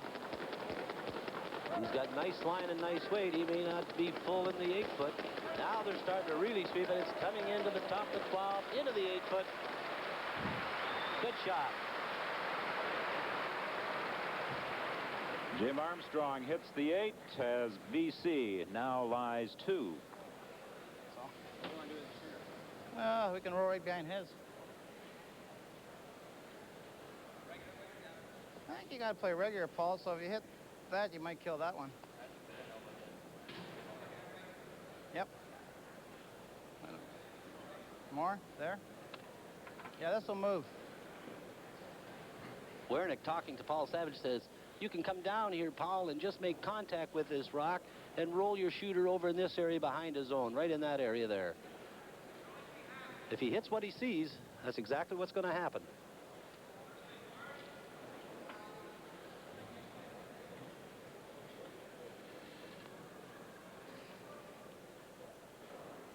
Well, lest some of our viewers think that we're perhaps favoring Eddie Werenich and his Ontario champions by hearing their comments prior to the match, Werenich volunteered to wear a microphone.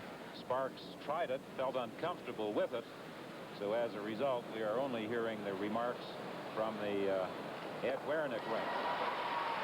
There's the roll.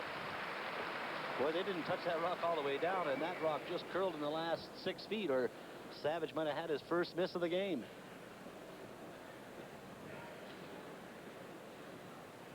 He has curled remarkably well in this semifinal game. This is his 5th trip to the Brier. He has never gone to a world championship. We're playing the 7th end. The score is 4-2 in favor of Ontario. BC has the lone rock in the rings right at the moment.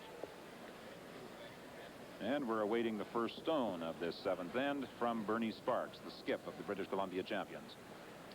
Well, Bernie Sparks is going to change the shot for Ed Werenich. He's going to try to draw around here and just kind of duck it in this area here, just behind that corner guard. He'd like to get it a little deeper, maybe in there and about in that position there. What he's doing, he's changing shots for Eddie Werenich as compared to the shot that Paul Savage threw with the intern. I think from a strategy standpoint, that's something you always attempt to do, is to provide just a little different shot than the one before. Well, you try at all times never to give the opposing skip the same shot twice in a row. Change the shots up for him, make it a little bit more confusing for him so that he has to think a bit more about weight, line, how much ice he's going to take. This rock is not pulling over. He's well by the guard. Now it starts to make a little bit of a move, but it's behind the tee line. It is partially covered by the stone sitting at the top of the 12-foot. British Columbia lies 2. Unfortunately for Bernie Sparks on this 7th end, he does not have the advantage of last rock. Eddie Werenich is coming down to try and play the double. He might make it straight back, but if he hits about a half a rock, you see Paul, he's going to indicate maybe that he's going to hit and roll behind the guards on the left-hand side and hope that Bernie Sparks, with his last rock, doesn't put a perfect guard on that rock in the back of the 4-foot. There is a chance for a double on this shot.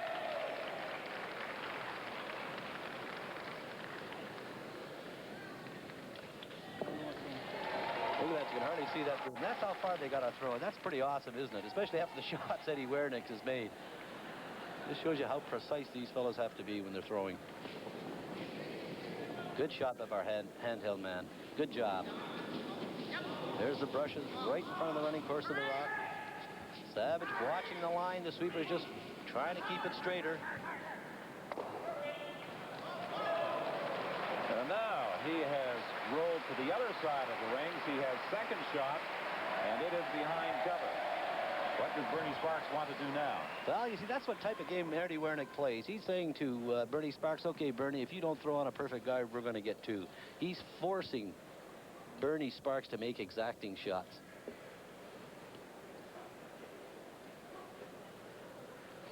There's 2 schools of thought here. Sometimes the best guard is second shot. Maybe throw it in the 8-foot on the other side and say, okay, well, maybe we'll give up one. Maybe you'll hit and roll out. We'll steal one. And if you get one, we'll try and get 2 back the next end. You know, it's interesting, when we were talking to Bernie last night, he said that during the week in round-robin play, they won only 2 tosses to determine which rink had last rock in the opening end. And he said the toss at Brier competition, particularly here in Sudbury, has been so critical. And he lost the toss again this afternoon. Well, you know, if you lose the toss and the other team scores 2, especially with good ice conditions as we have here in Sudbury, sometimes it's very difficult to come back. Well, it's been an uphill struggle for Bernie Sparks in this semifinal. Well, he's going to try and lay the perfect guard. Well, regardless of where you're looking in this afternoon, we hope you're enjoying the action from the Brier in Sudbury. And he certainly doesn't want to come in too far. He doesn't want to come about a foot in front of that rock and allow Werenich the opportunity for a double. They're watching it very closely. They're waiting for it to pull over. Now it's starting to come over. He's got a good-looking shot. He's going to be second shot. But chance for a double for Eddie Werenich. Well, that was the key thing for Bernie Sparks. He had to become second shot and also provide cover for that shot rock. Well, when you're up 4-2, there's no question he's going to play the double. It's just a question of what turn they're going to throw. They don't mind if Bernie Sparks scores one because they'll have last rock and be one up playing the 8th end. But if he makes the double, like, he's really got control of this game. So it's no question what shot he's going to play. Yes, if he should make 2 here.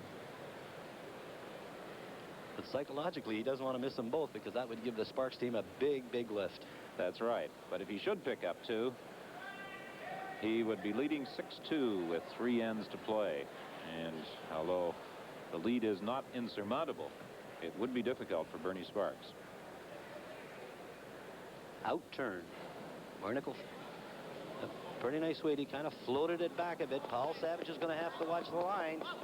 That rock has got to come about 4 or 5 inches off that line. Now it's starting to move. Werenich yells yes. Is he going to hit it right? Oh, great shot again! Bernie Sparks, I just saw him walk back on. He is shaking his head. He cannot believe the exhibition that Eddie Werenich is putting on here today. Unbelievable. In 3 ends, Werenich has taken out 7 BC rocks with 3 of his own. Eddie Werenich has shot lights out this afternoon here at the Sudbury Arena in this Brier semifinal. What a display of shot making. We reiterate our earlier comment about the brilliance of Ed Werenich, who leads 6-2 after 7 ends.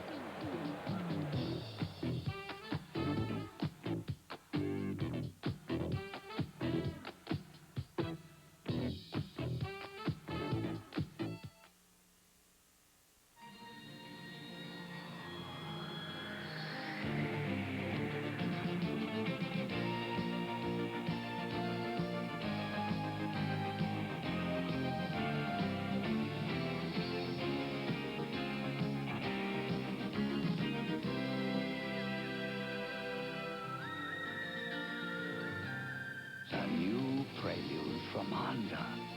Brace yourself.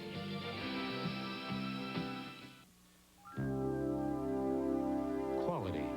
At Labatt's, it also means supporting the best of BC sports and activities.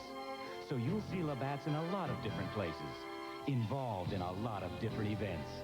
We do it because of who we are. 21,000 Canadians just like you, all working toward a common goal. And a part of that goal is to hear the call for Labatt's when Canada gets together over a beer.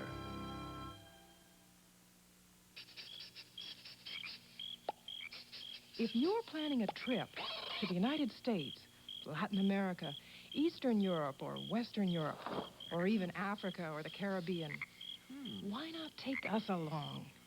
Radio Canada International, and keep in touch by shortwave. For a free program schedule, call or write your nearest CBC station. Radio Canada International, a friendly voice from home.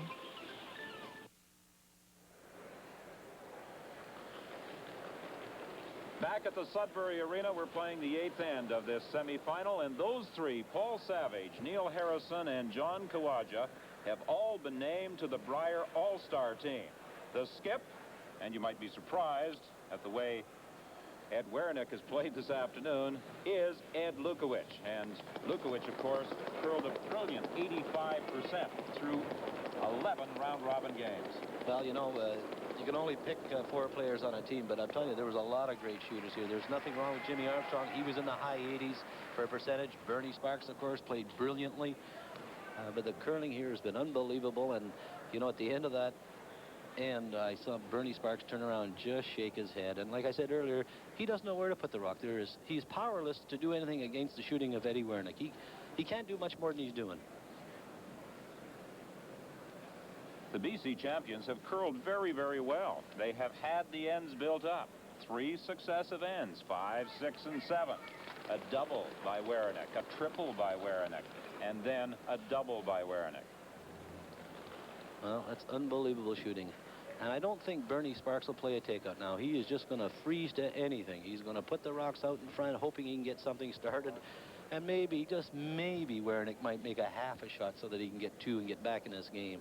But the way it's going, playing the 8th end, you're 4 down against a team like Ontario, it's going to be very, very difficult. Kevin Bauer, the lead, curled with Wayne Sokolowski of Calgary in 1975, then with Ron Northcott. However, he did not get to the Brier until he ventured out to the West Coast in 1976 and again in 1978 with Bernie Sparks. This is his 3rd Brier appearance, the first for John Kawaja. Of course, Kawaja was the Ontario Junior Champion in 1980.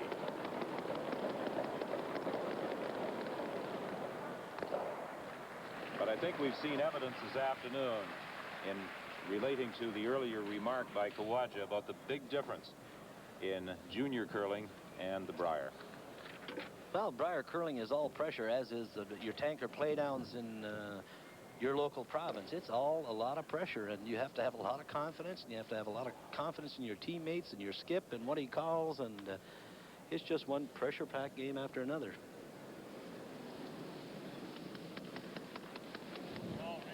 And looking at the stats, Don, Paul Savage is at 92% now, and Eddie Werenich is at 89. And surprising, you know, they give bonus points in when they chart shots, and I don't see one bonus point on here. Oh, yes, I do. I see one for Eddie Werenich in the very first end.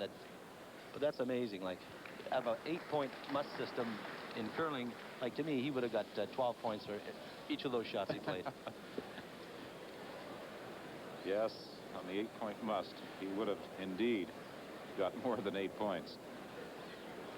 And of course, now Wernick's got a very comfortable lead. He is just going to run at everything. He's going to kill everything. You don't care whether he takes out his own rocks. He just wants to keep it nice and simple, wide open, give Bernie Sparks his one, or even give him 2, because he's got perfect control of this game. He wants everything out of play. He's quite content to give Bernie Sparks 1 with the final stone. He leads by 4. Right about now, I think Sparks, and I remember I used to look around to see if there was a couple extra rocks around that I could use. Put it behind the hack where they can't hit him, or do something. John Kawaja is quite a golfer. He carries a 2 handicap and has been in Ontario junior playdowns in the past. He said to him, well, one of the advantages about curling, you never have to look for your rocks.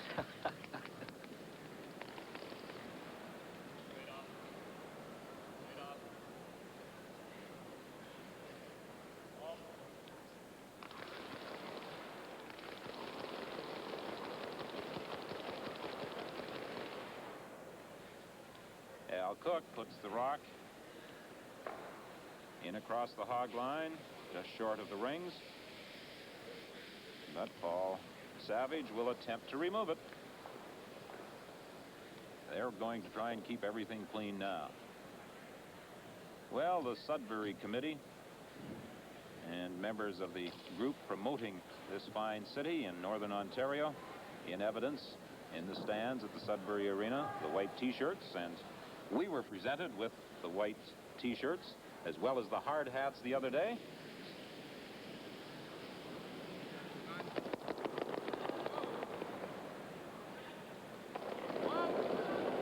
This committee in Sudbury has done quite a job in staging this Brier.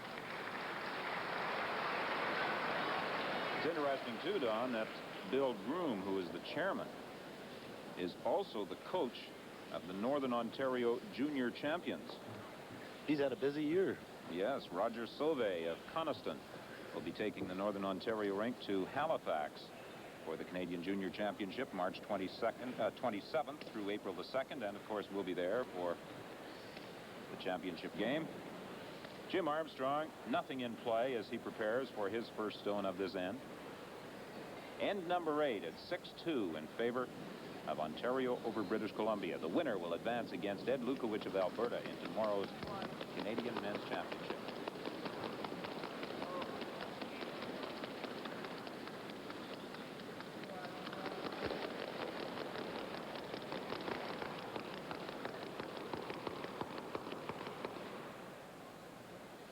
And again, Werenich moves out and says to Paul Savage, let's run this one off. We'll out ourselves. Well, that's going to be the trend for the next 3 ends. Unless there's a nose hit, guard out in front that maybe Bernie Sparks could draw around.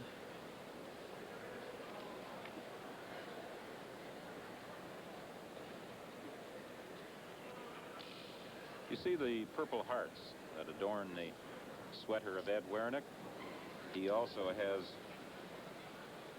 those 4 Canadian Firefighter Championship crests on his sweater. Paul with his out turn. Now it's starting to move for him. Picks it off cleanly again. Another perfect end for Savage. You know, really interesting out here. The Ontario team used what we call as an artificial broom. It's 3-fingered, and it's a very difficult broom to sweep with. Like, you really have to be strong. It doesn't react the same as a corn broom like the Sparks rink has. You have to push it one way and pull it back, so it's very demanding. You have to be physically strong to use that type of broom.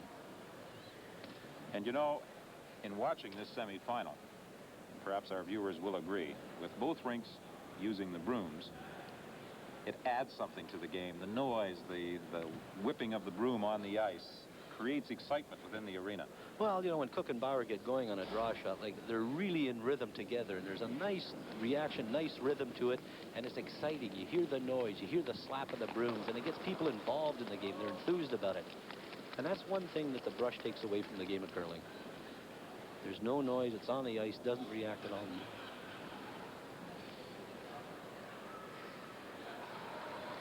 Just into the top of the 12. BC lies 1. It's interesting that the Ontario rink switch from the broom to the brush at various times. Yes, they do, and it depends. I think for a hit, they use the brush, or the broom rather, and for the draw, they use the brush, because they feel the brush, it never leaves the ice. It's always in the running path of the rock to keep it straighter and, of course, make it go faster. But for hits, they don't feel it's as essential, so they use the broom. I suppose there is the other advantage. They can also work closer to the rock with the brush. Well, you know, when you're down low and you're brushing in front of a rock, like, you really, you don't get too much of an idea of how close you're getting to the rings, because you're down very low to the ice. Up high, when you're playing a hit, you can pretty well tell, in relation to what rock you're trying to hit, how the rock is reacting.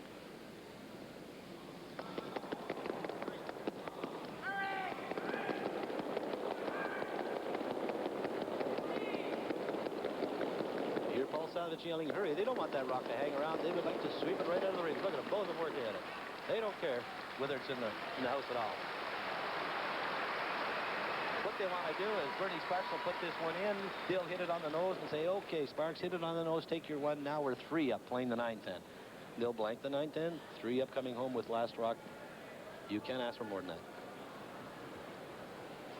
Ed Werenich, who has made the routine or the spectacular, I should say, look routine this afternoon.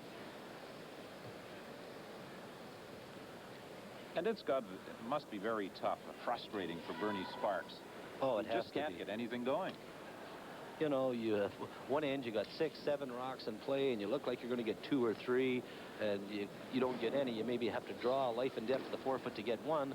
Then you're playing the 8th end, and there's not a rock in play. They've peeled everything off. They've hit everything off. That you got nothing to hide behind.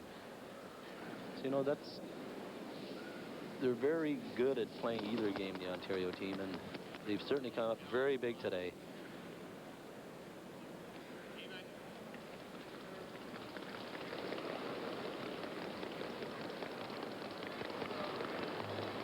And just as quickly as that stone comes to rest, Ed Werenich will head to the other end and attempt to remove it.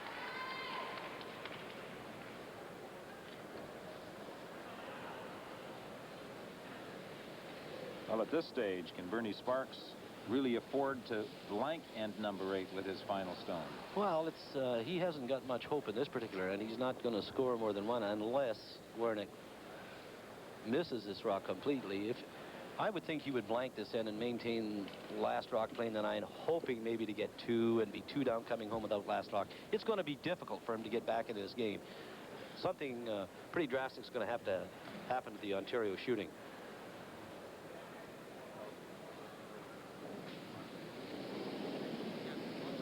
As soon as he let it go, Werenich yelled, yep. They're really working on it. This time, Werenich would like his shooter to remain in the rings, but first he must make contact. He does. He might have remained in the rings, forcing Sparks to hit it and roll out. Well, there's always perhaps to take a point. That's right. There's always the danger when you sit there that the other guy comes down and he's trying to roll out, that he hits it on the nose and he has to take his point. And here you'll see Sparks and Armstrong are talking about it. What do you think? Should we take one and only be 3 down, maybe steal 1 the next end, or maybe 2? Or should we blank and hopefully get 2 or 3 in the next end? Well, that's what they're debating, whether they go for 1 or they blank it. Knowing Bernie Sparks, I think he'll throw it through. Just going by. Kevin Bauer hasn't started down at this end, so that indicates that he's certainly going to throw it through. Just checking with Al Cook. What do you think, Al? Should we take 1 or? It's really 6 of one, a half a dozen of the other. What you do, I might think he will blank it.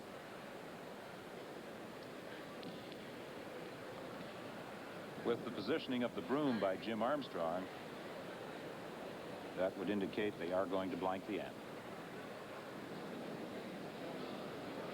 But even when they blank an end, they watch the progress of the rock, see what it does, how it reacts. That's right. Bernie threw an intern, which is very seldom he does that. But he picks an area in the ice that he hasn't thrown a rock down to find out how it does. So Sparks throws it through the final stone of end number 8 to retain last rock for end 9. He trails by 4 in this Labatt Brier semifinal.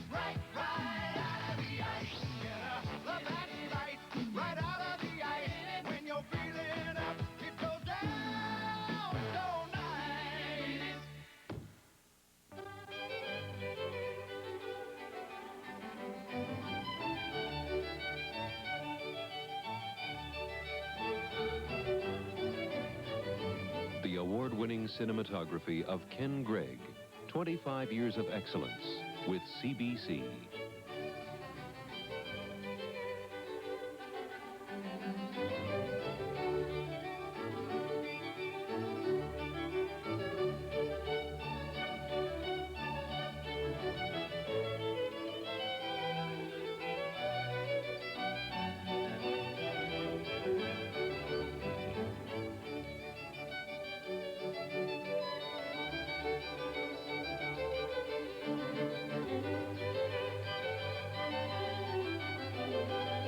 CBC Television. Special people. A special place.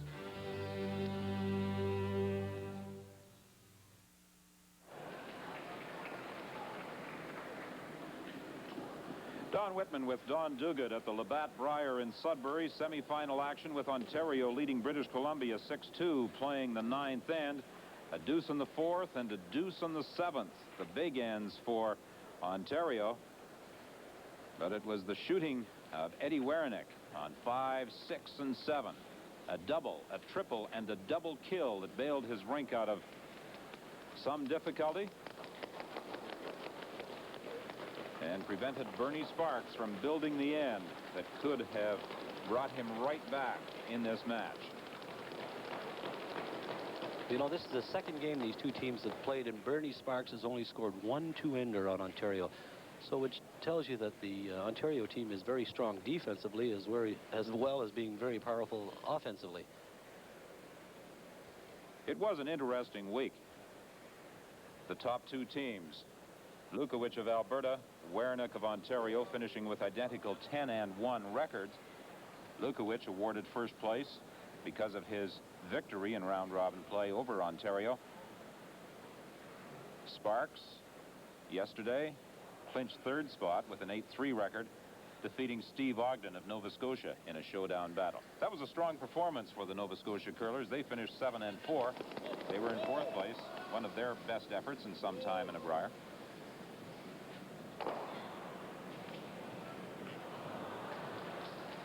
The shooter rolls out, so does the BC stone.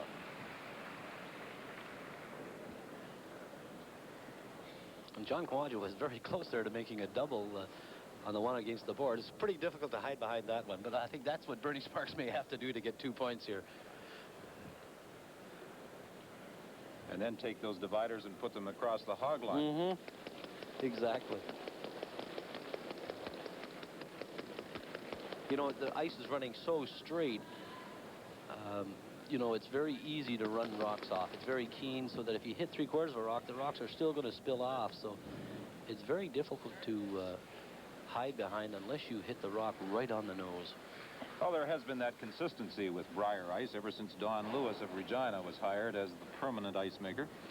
Well, he's a magic man with ice, no matter what arena you go to, you know, because water conditions are different from province to province, and he just does an amazing job every year. Kawaj is very close to missing this one. He catches a corner. They both go out of play.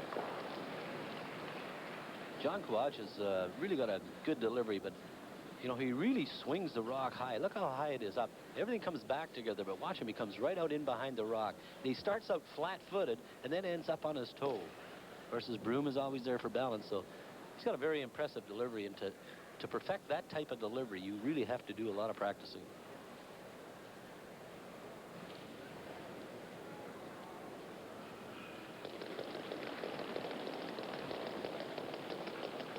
Al Cook, who works for BC Telephone. He's a toll technician in charge of long-distance communications. I accused him the other day of going around to all the payphones and collecting the quarters.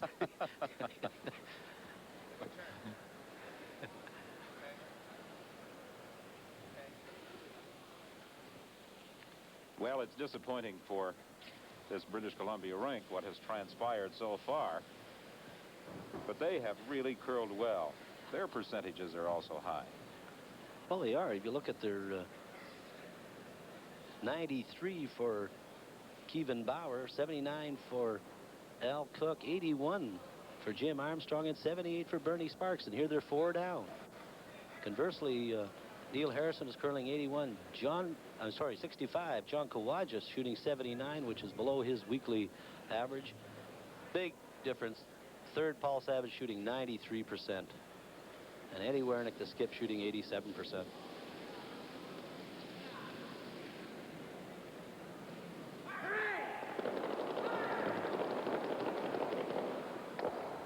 Well, there's the first break for British Columbia. Savage did not want to do that. He wanted to take that stone he delivered out of play as well. It stays out in front of the rings, and I'm sure that Sparks will now try and go behind it with Jim Armstrong's first stone of this 9th end. Well, that'll be considered a miss for Paul Savage because he wanted to roll the shooter off and clean the front off, and he hit it, and now BC's going to draw around it, hopefully in behind to offer some protection for the rock that Armstrong's throwing. And that way they'll score their 2 points. They have the advantage of last rock, or at least make the shot difficult for either Savage or Werenich. There it is on the right-hand side. Bernie Sparks giving ice on the other side of center line, the center of the 4-foot.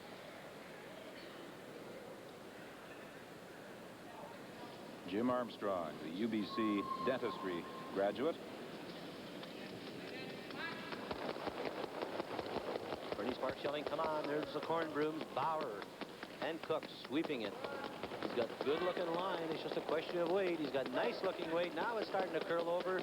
He's coming by the guard by a good 6-8 inches. Bernie Sparks sweeping it deeper. The deeper it takes it, the more it'll bury. Good shot by Armstrong. Front of the tee line.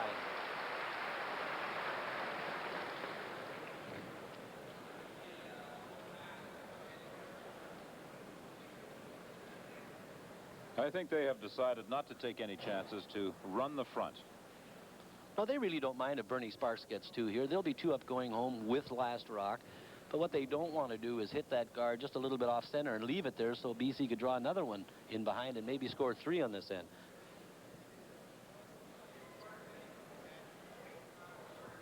There you see. It's right behind that rock. Wernick's got the broom beside it. And he doesn't mind. There is a chance he could drive it straight back, but he's not really too concerned about that. He would like to just take the front one off. The bonus shot, of course, would be that he clear all three of them. But I don't think he can do it. He'd have to hit that rock fairly thin, and it wouldn't make contact with the one on the back of the 4 foot. Anyway, here it comes. Kawaja, Harrison. They're sweeping it hard all the way. They just want to run the front one off. And they're successful.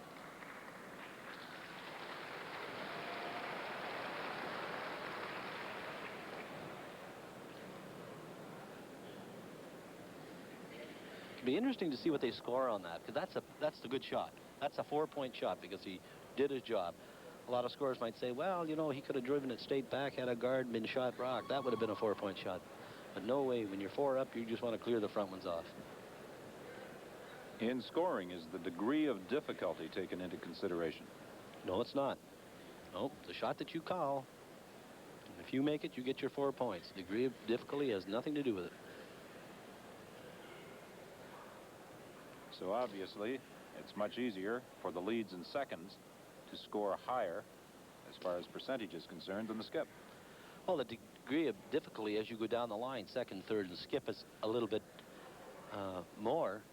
But, you know, a lead to start, if you're 2 down, you have to put the rock somewhere between the house and the hog line, on the center line, or over in the corner. You know, and if you slip into the house, it sometimes spoils the whole end for your team. Here's a good call. Here's a good call by Bernie Sparks. He's trying to play a guard because you know he's got 2 sewn up. He's got last rock, but he wants to play another guard, hoping maybe that Ontario hits it on the nose and they can draw around and get 3 that way. That's a good call.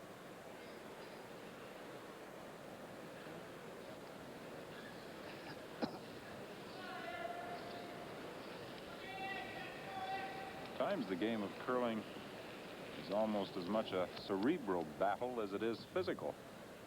Let me tell you, it's very physical. You play 2-3 games a day, and it can be very tiring. Front end wise, it can be very tiring, mentally exhausting for the skip. I think Al Cook might be just a little weary after pounding the ice on that guard by Jim Armstrong. Eddie Werenich playing the in-turn, and he's not too concerned about taking the shot rock out. He would just like to make contact with either the guard or the one in the house. So either one he'll be happy with. He's going to get the rock in the ring. He could not have shaved that guard stone any finer. Well, you see, that's an even and/or shot. If you take the front one off, fine. But if you're lucky enough to get by the front one, he played a superb shot. He tightened up the ice on purpose because if he misses the one at the back, he'll always chip the guard. But he just got by that front one. I tell you, to beat that man today, you probably have to use 12 rocks against 8. And even then, I'm not sure of your chances. There's Bernie Sparks is still a chance here. The guard is out in front. He'll try to put it in the 4-foot area. Hope that Werenich misses his last rock. It's got to be pretty frustrating for Bernie Sparks. No matter where he puts the rock, Werenich comes up with a big shot. Well, they're really sweeping this one. It may be a little bit light. Bauer. Cook sweeping it very hard. He's going to pull up short. He is not going to make the rings. He's just going to be on top of the 12-foot, but not shot rock. Now Werenich will just draw to the other side. Paul Savage has already tapped the ice on the other side of the 8-foot.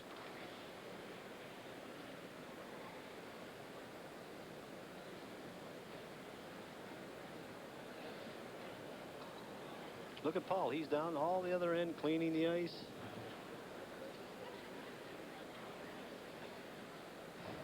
Second, I don't care what he throws. Yeah. If I get as long second as shot, doesn't leave him a double. Yeah. Don't leave him an out-turn double. Kind of cute with that. well, that's in reference, don't leave him an out-turn double, in reference to the fact that Bernie likes to throw the out-turn. That's his preference. And not only that, he made about 3 circus shots against Eddie Werenich in the game during the round robins. He says, don't leave him an out-turn double. Yeah. It's interesting that when Werenich went down to the hack, he made a comment to the sweepers as to the weight he was going to throw. He said he was going to throw a 7. So they obviously have a system worked out. Yeah, they use the number system, 1 to 10. How they will throw the stone.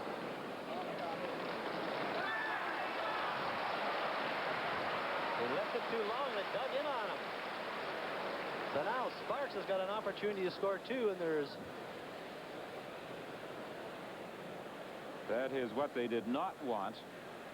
Well, that rock really dug in very fast.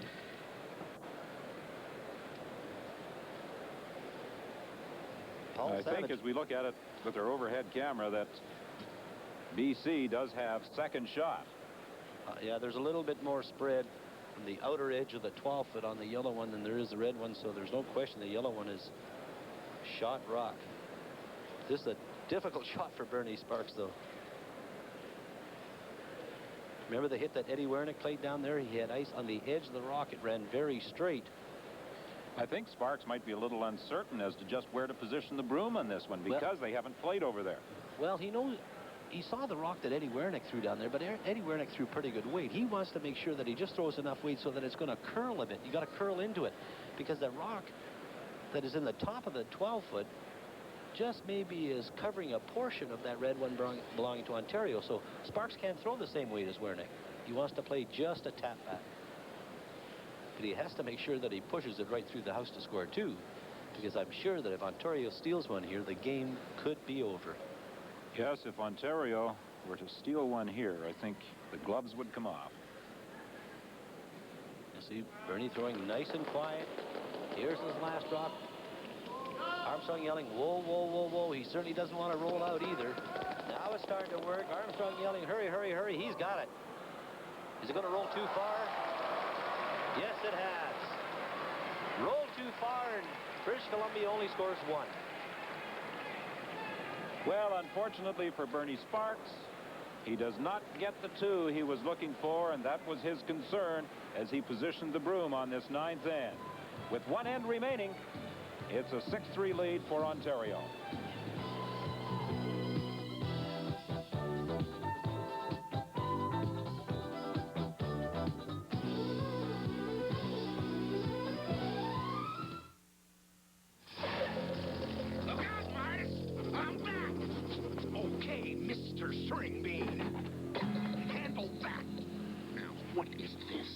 Best there is, Moose.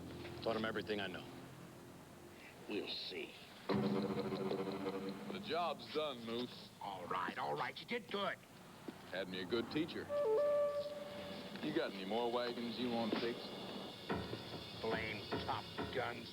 I'm gonna get him. Budweiser salutes all the people who make the music we love.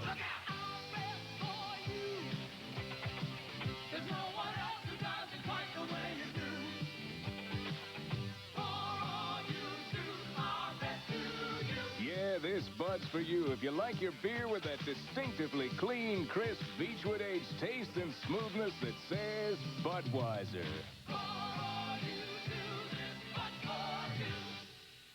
Sunday, David Steinberg is your host for Super Variety with his guests Natalie and Rennie Simard. No, you just have to wait. You've got to trust me.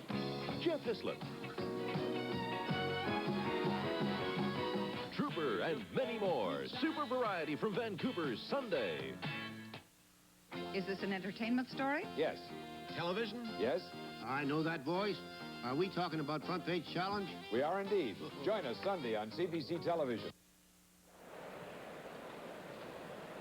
Well, the Sudbury Arena has been full for this afternoon's semifinal battle, and I'm sure there will be as many, perhaps more, for tomorrow's championship involving Ed Lukowich of Alberta, and it looks like Ed Werenich of Ontario. 6-3 is the score playing this 10th end. The Ontario champions in front.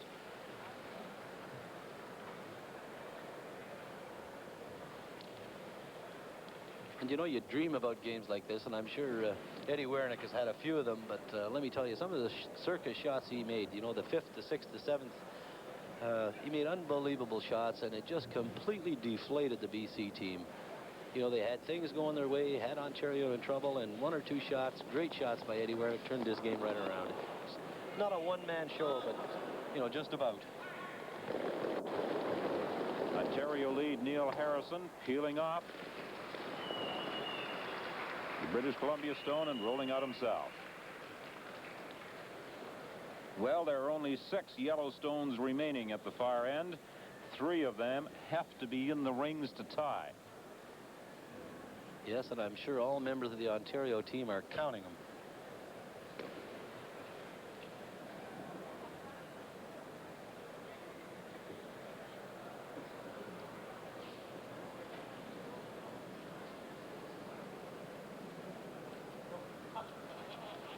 Situation here on the 10th end and trailing by 3. You can't afford to throw up too many guards.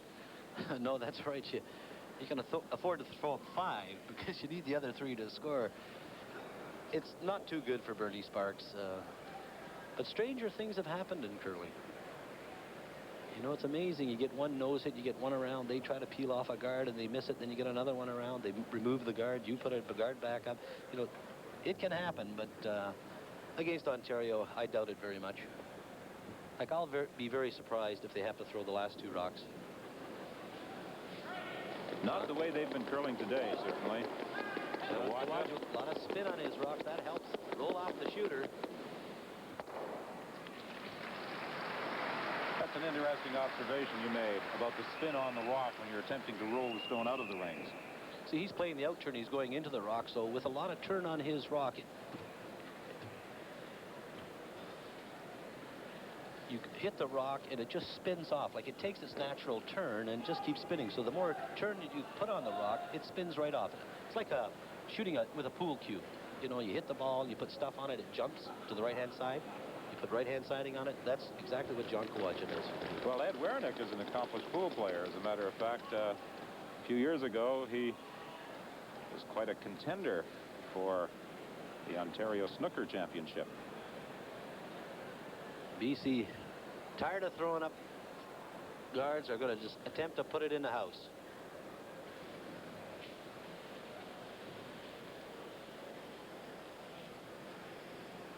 Al Cook places the stone in the back of the 12-foot.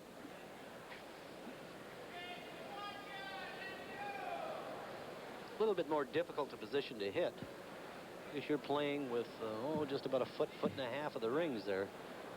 There's one thing about it: if you hit it, you're certainly going to be out of play. If you hit it on, as Eddie Werenich says, coming across the face, because you're going to slide into the boards with your shooter. There's the spin on his rock. Good shot by our handheld cameraman there. They're sweeping it hard. Didn't quite hit it a little bit too full. Stays in the back of the 8-foot. Bernie Sparks, I think, will freeze down to that one. He's got to pull out all those stops. That one's going to offer him a little bit of backing, hoping that Ontario, if Jimmy Armstrong makes a good freeze here, that they drive it onto the one at the back and they'll have a draw for 2. But when you don't have last rock, it's pretty tough. Yes, barring a monumental collapse by this Ontario rink, Ed Werenich, Paul Savage, John Kawaja, and Neil Harrison, they are going to advance to tomorrow's championship. That will also be seen live on CBC television against Alberta's Ed Duguid.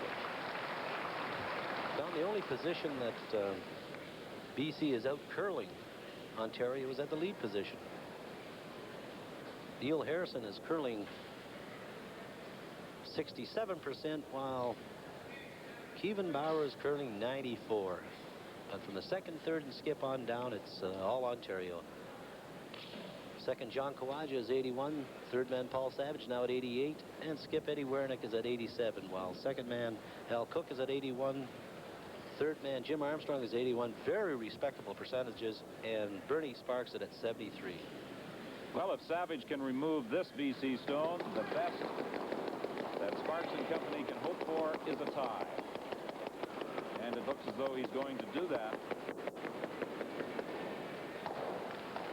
Oh, and he gets the bonus there by clearing that one out of the back. When you're hot, eh? And they have been hot. I just saw Paul tap his head like, boy, am I thinking. I know I can take those 2 out.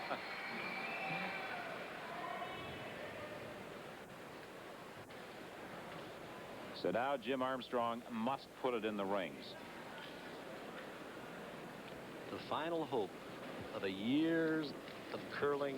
You know, you curl very hard to get here. You get into the playoff, and this is the only chance you have. Your third man's last rock. You have to put it in the rings and hope they miss 3 of the remaining rocks. Jimmy Armstrong, a great curler and great competitor as he is, puts it in a spot right around the Ontario rock that's in the 4-foot. Well, if Savage can now come down and nudge that stone out of the rings, it'll all be over. I tell you, knowing Paul Savage, he doesn't want to pick that clean out of the back. He wants to play the raised back.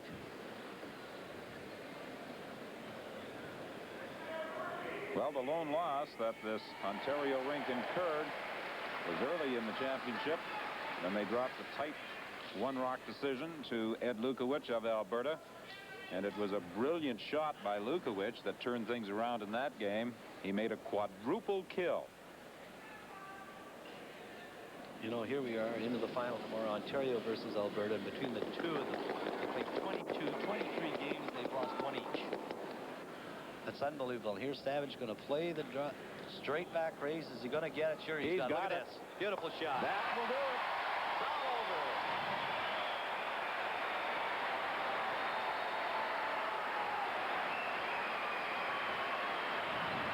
A fantastic display of curling this afternoon in the semifinal here in the Sudbury Arena. And Ed Werenich, Paul Savage, John Kawaja, and Neil Harrison move on to the final.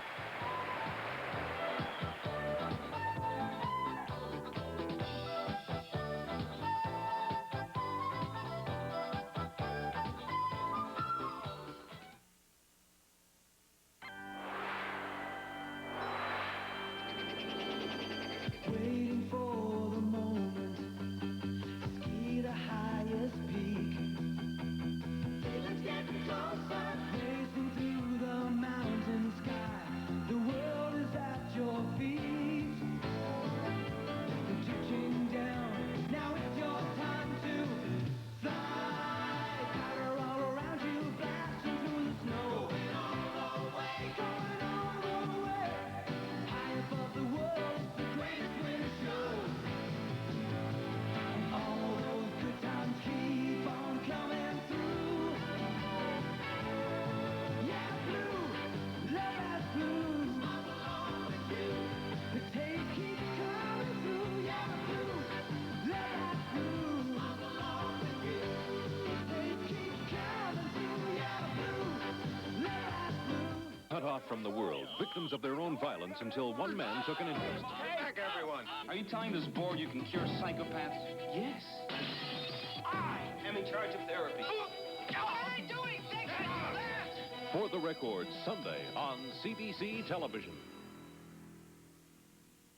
2 Canadian champions, Victor Davis, a determined winner. Alex Bauman, serious injury couldn't stop him. The Fast and the Furious, Wednesday.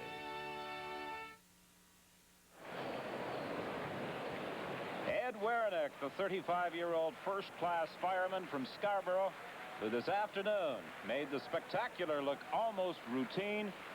Brilliant shot making in ends 5, 6, and 7. And Don, I have never curled in a Brier. I have not covered as many as some, but I don't think in those that I have witnessed I've ever seen more brilliant shooting than we've been treated to all week and again this afternoon. I don't know why you'd be surprised. It's been that way all week.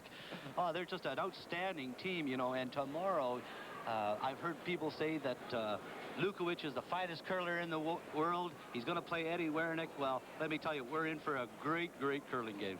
It should be exciting here at the Sudbury Arena tomorrow afternoon. Ed Lukowich of Alberta, the 1978 Canadian champion, against Ed Werenich of Ontario, and you'll see it all on CBC Television. See you tomorrow here in Sudbury.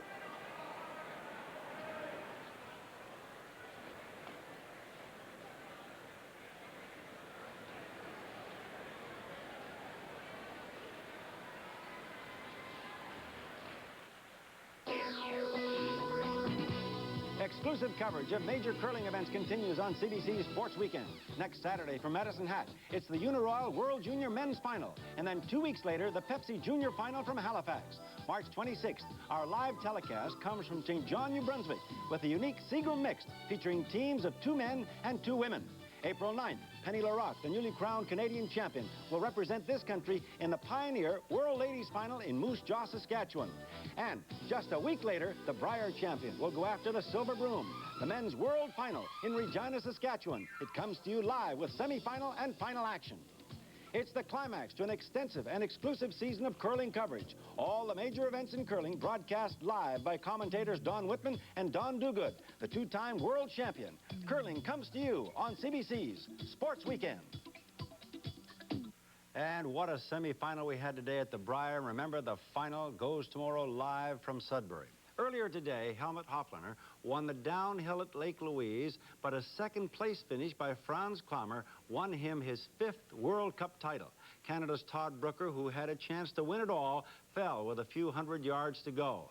The race today concludes our exclusive World Cup coverage for this season, and we look forward to 83-84. A reminder of the games coming up tonight on CBC's Hockey Night in Canada. Buffalo is out in Vancouver in a very important contest for the Canucks, who are after a playoff berth. That game will be seen on the Winnipeg West Network. Then Chicago is in Toronto, and that's the big game for the Leafs as they battle Detroit and St. Louis for a playoff spot in their division. The game will be seen in Ontario. New Jersey's in Montreal, and the Canadians appear to be shaping up as the playoffs draw near, and that game goes to the Quebec region. So 3 games on Hockey Night in Canada tonight. Check the listings for the time in your area. And tomorrow, it's the Brier Final from Sudbury, Ontario. It'll be Alberta against Ontario. You'll see it all live starting at 2:30 p.m. Eastern Time. We also have a preview of Formula One Grand Prix racing, which starts tomorrow too, so check your listings. I'm Ernie Afaganis in Toronto. Sports Weekend is a presentation of CBC Sports. Our executive producer is Jim Thompson. Producer Dave Naylor. And the director, Brian Wayne.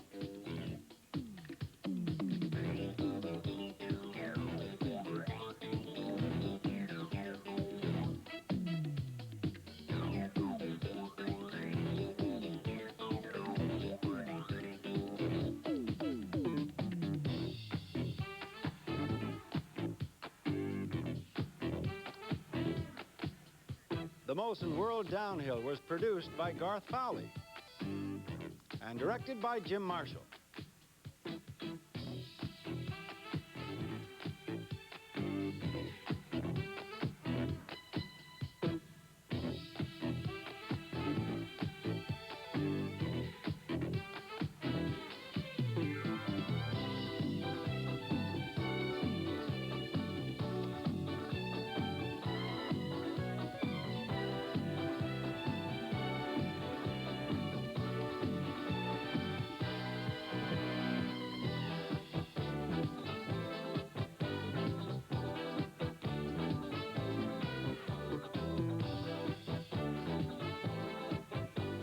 The Brier producer is Hugh Carruthers.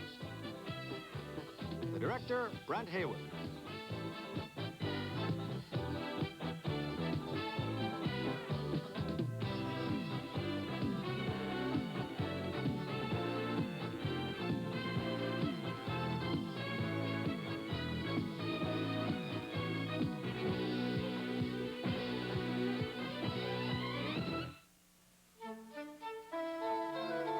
This is CBC.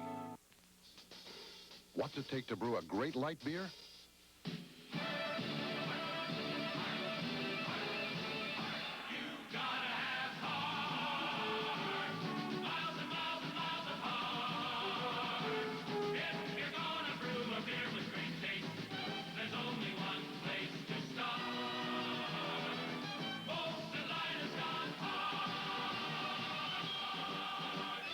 Join the movement to light.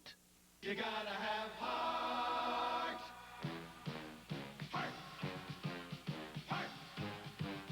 Heart. Heart. You gotta have heart. Miles and miles and miles of heart.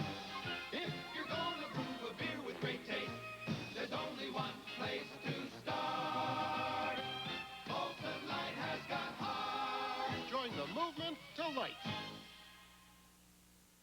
CP Air Holidays and Woodward's Travel can jet you to Britain in July.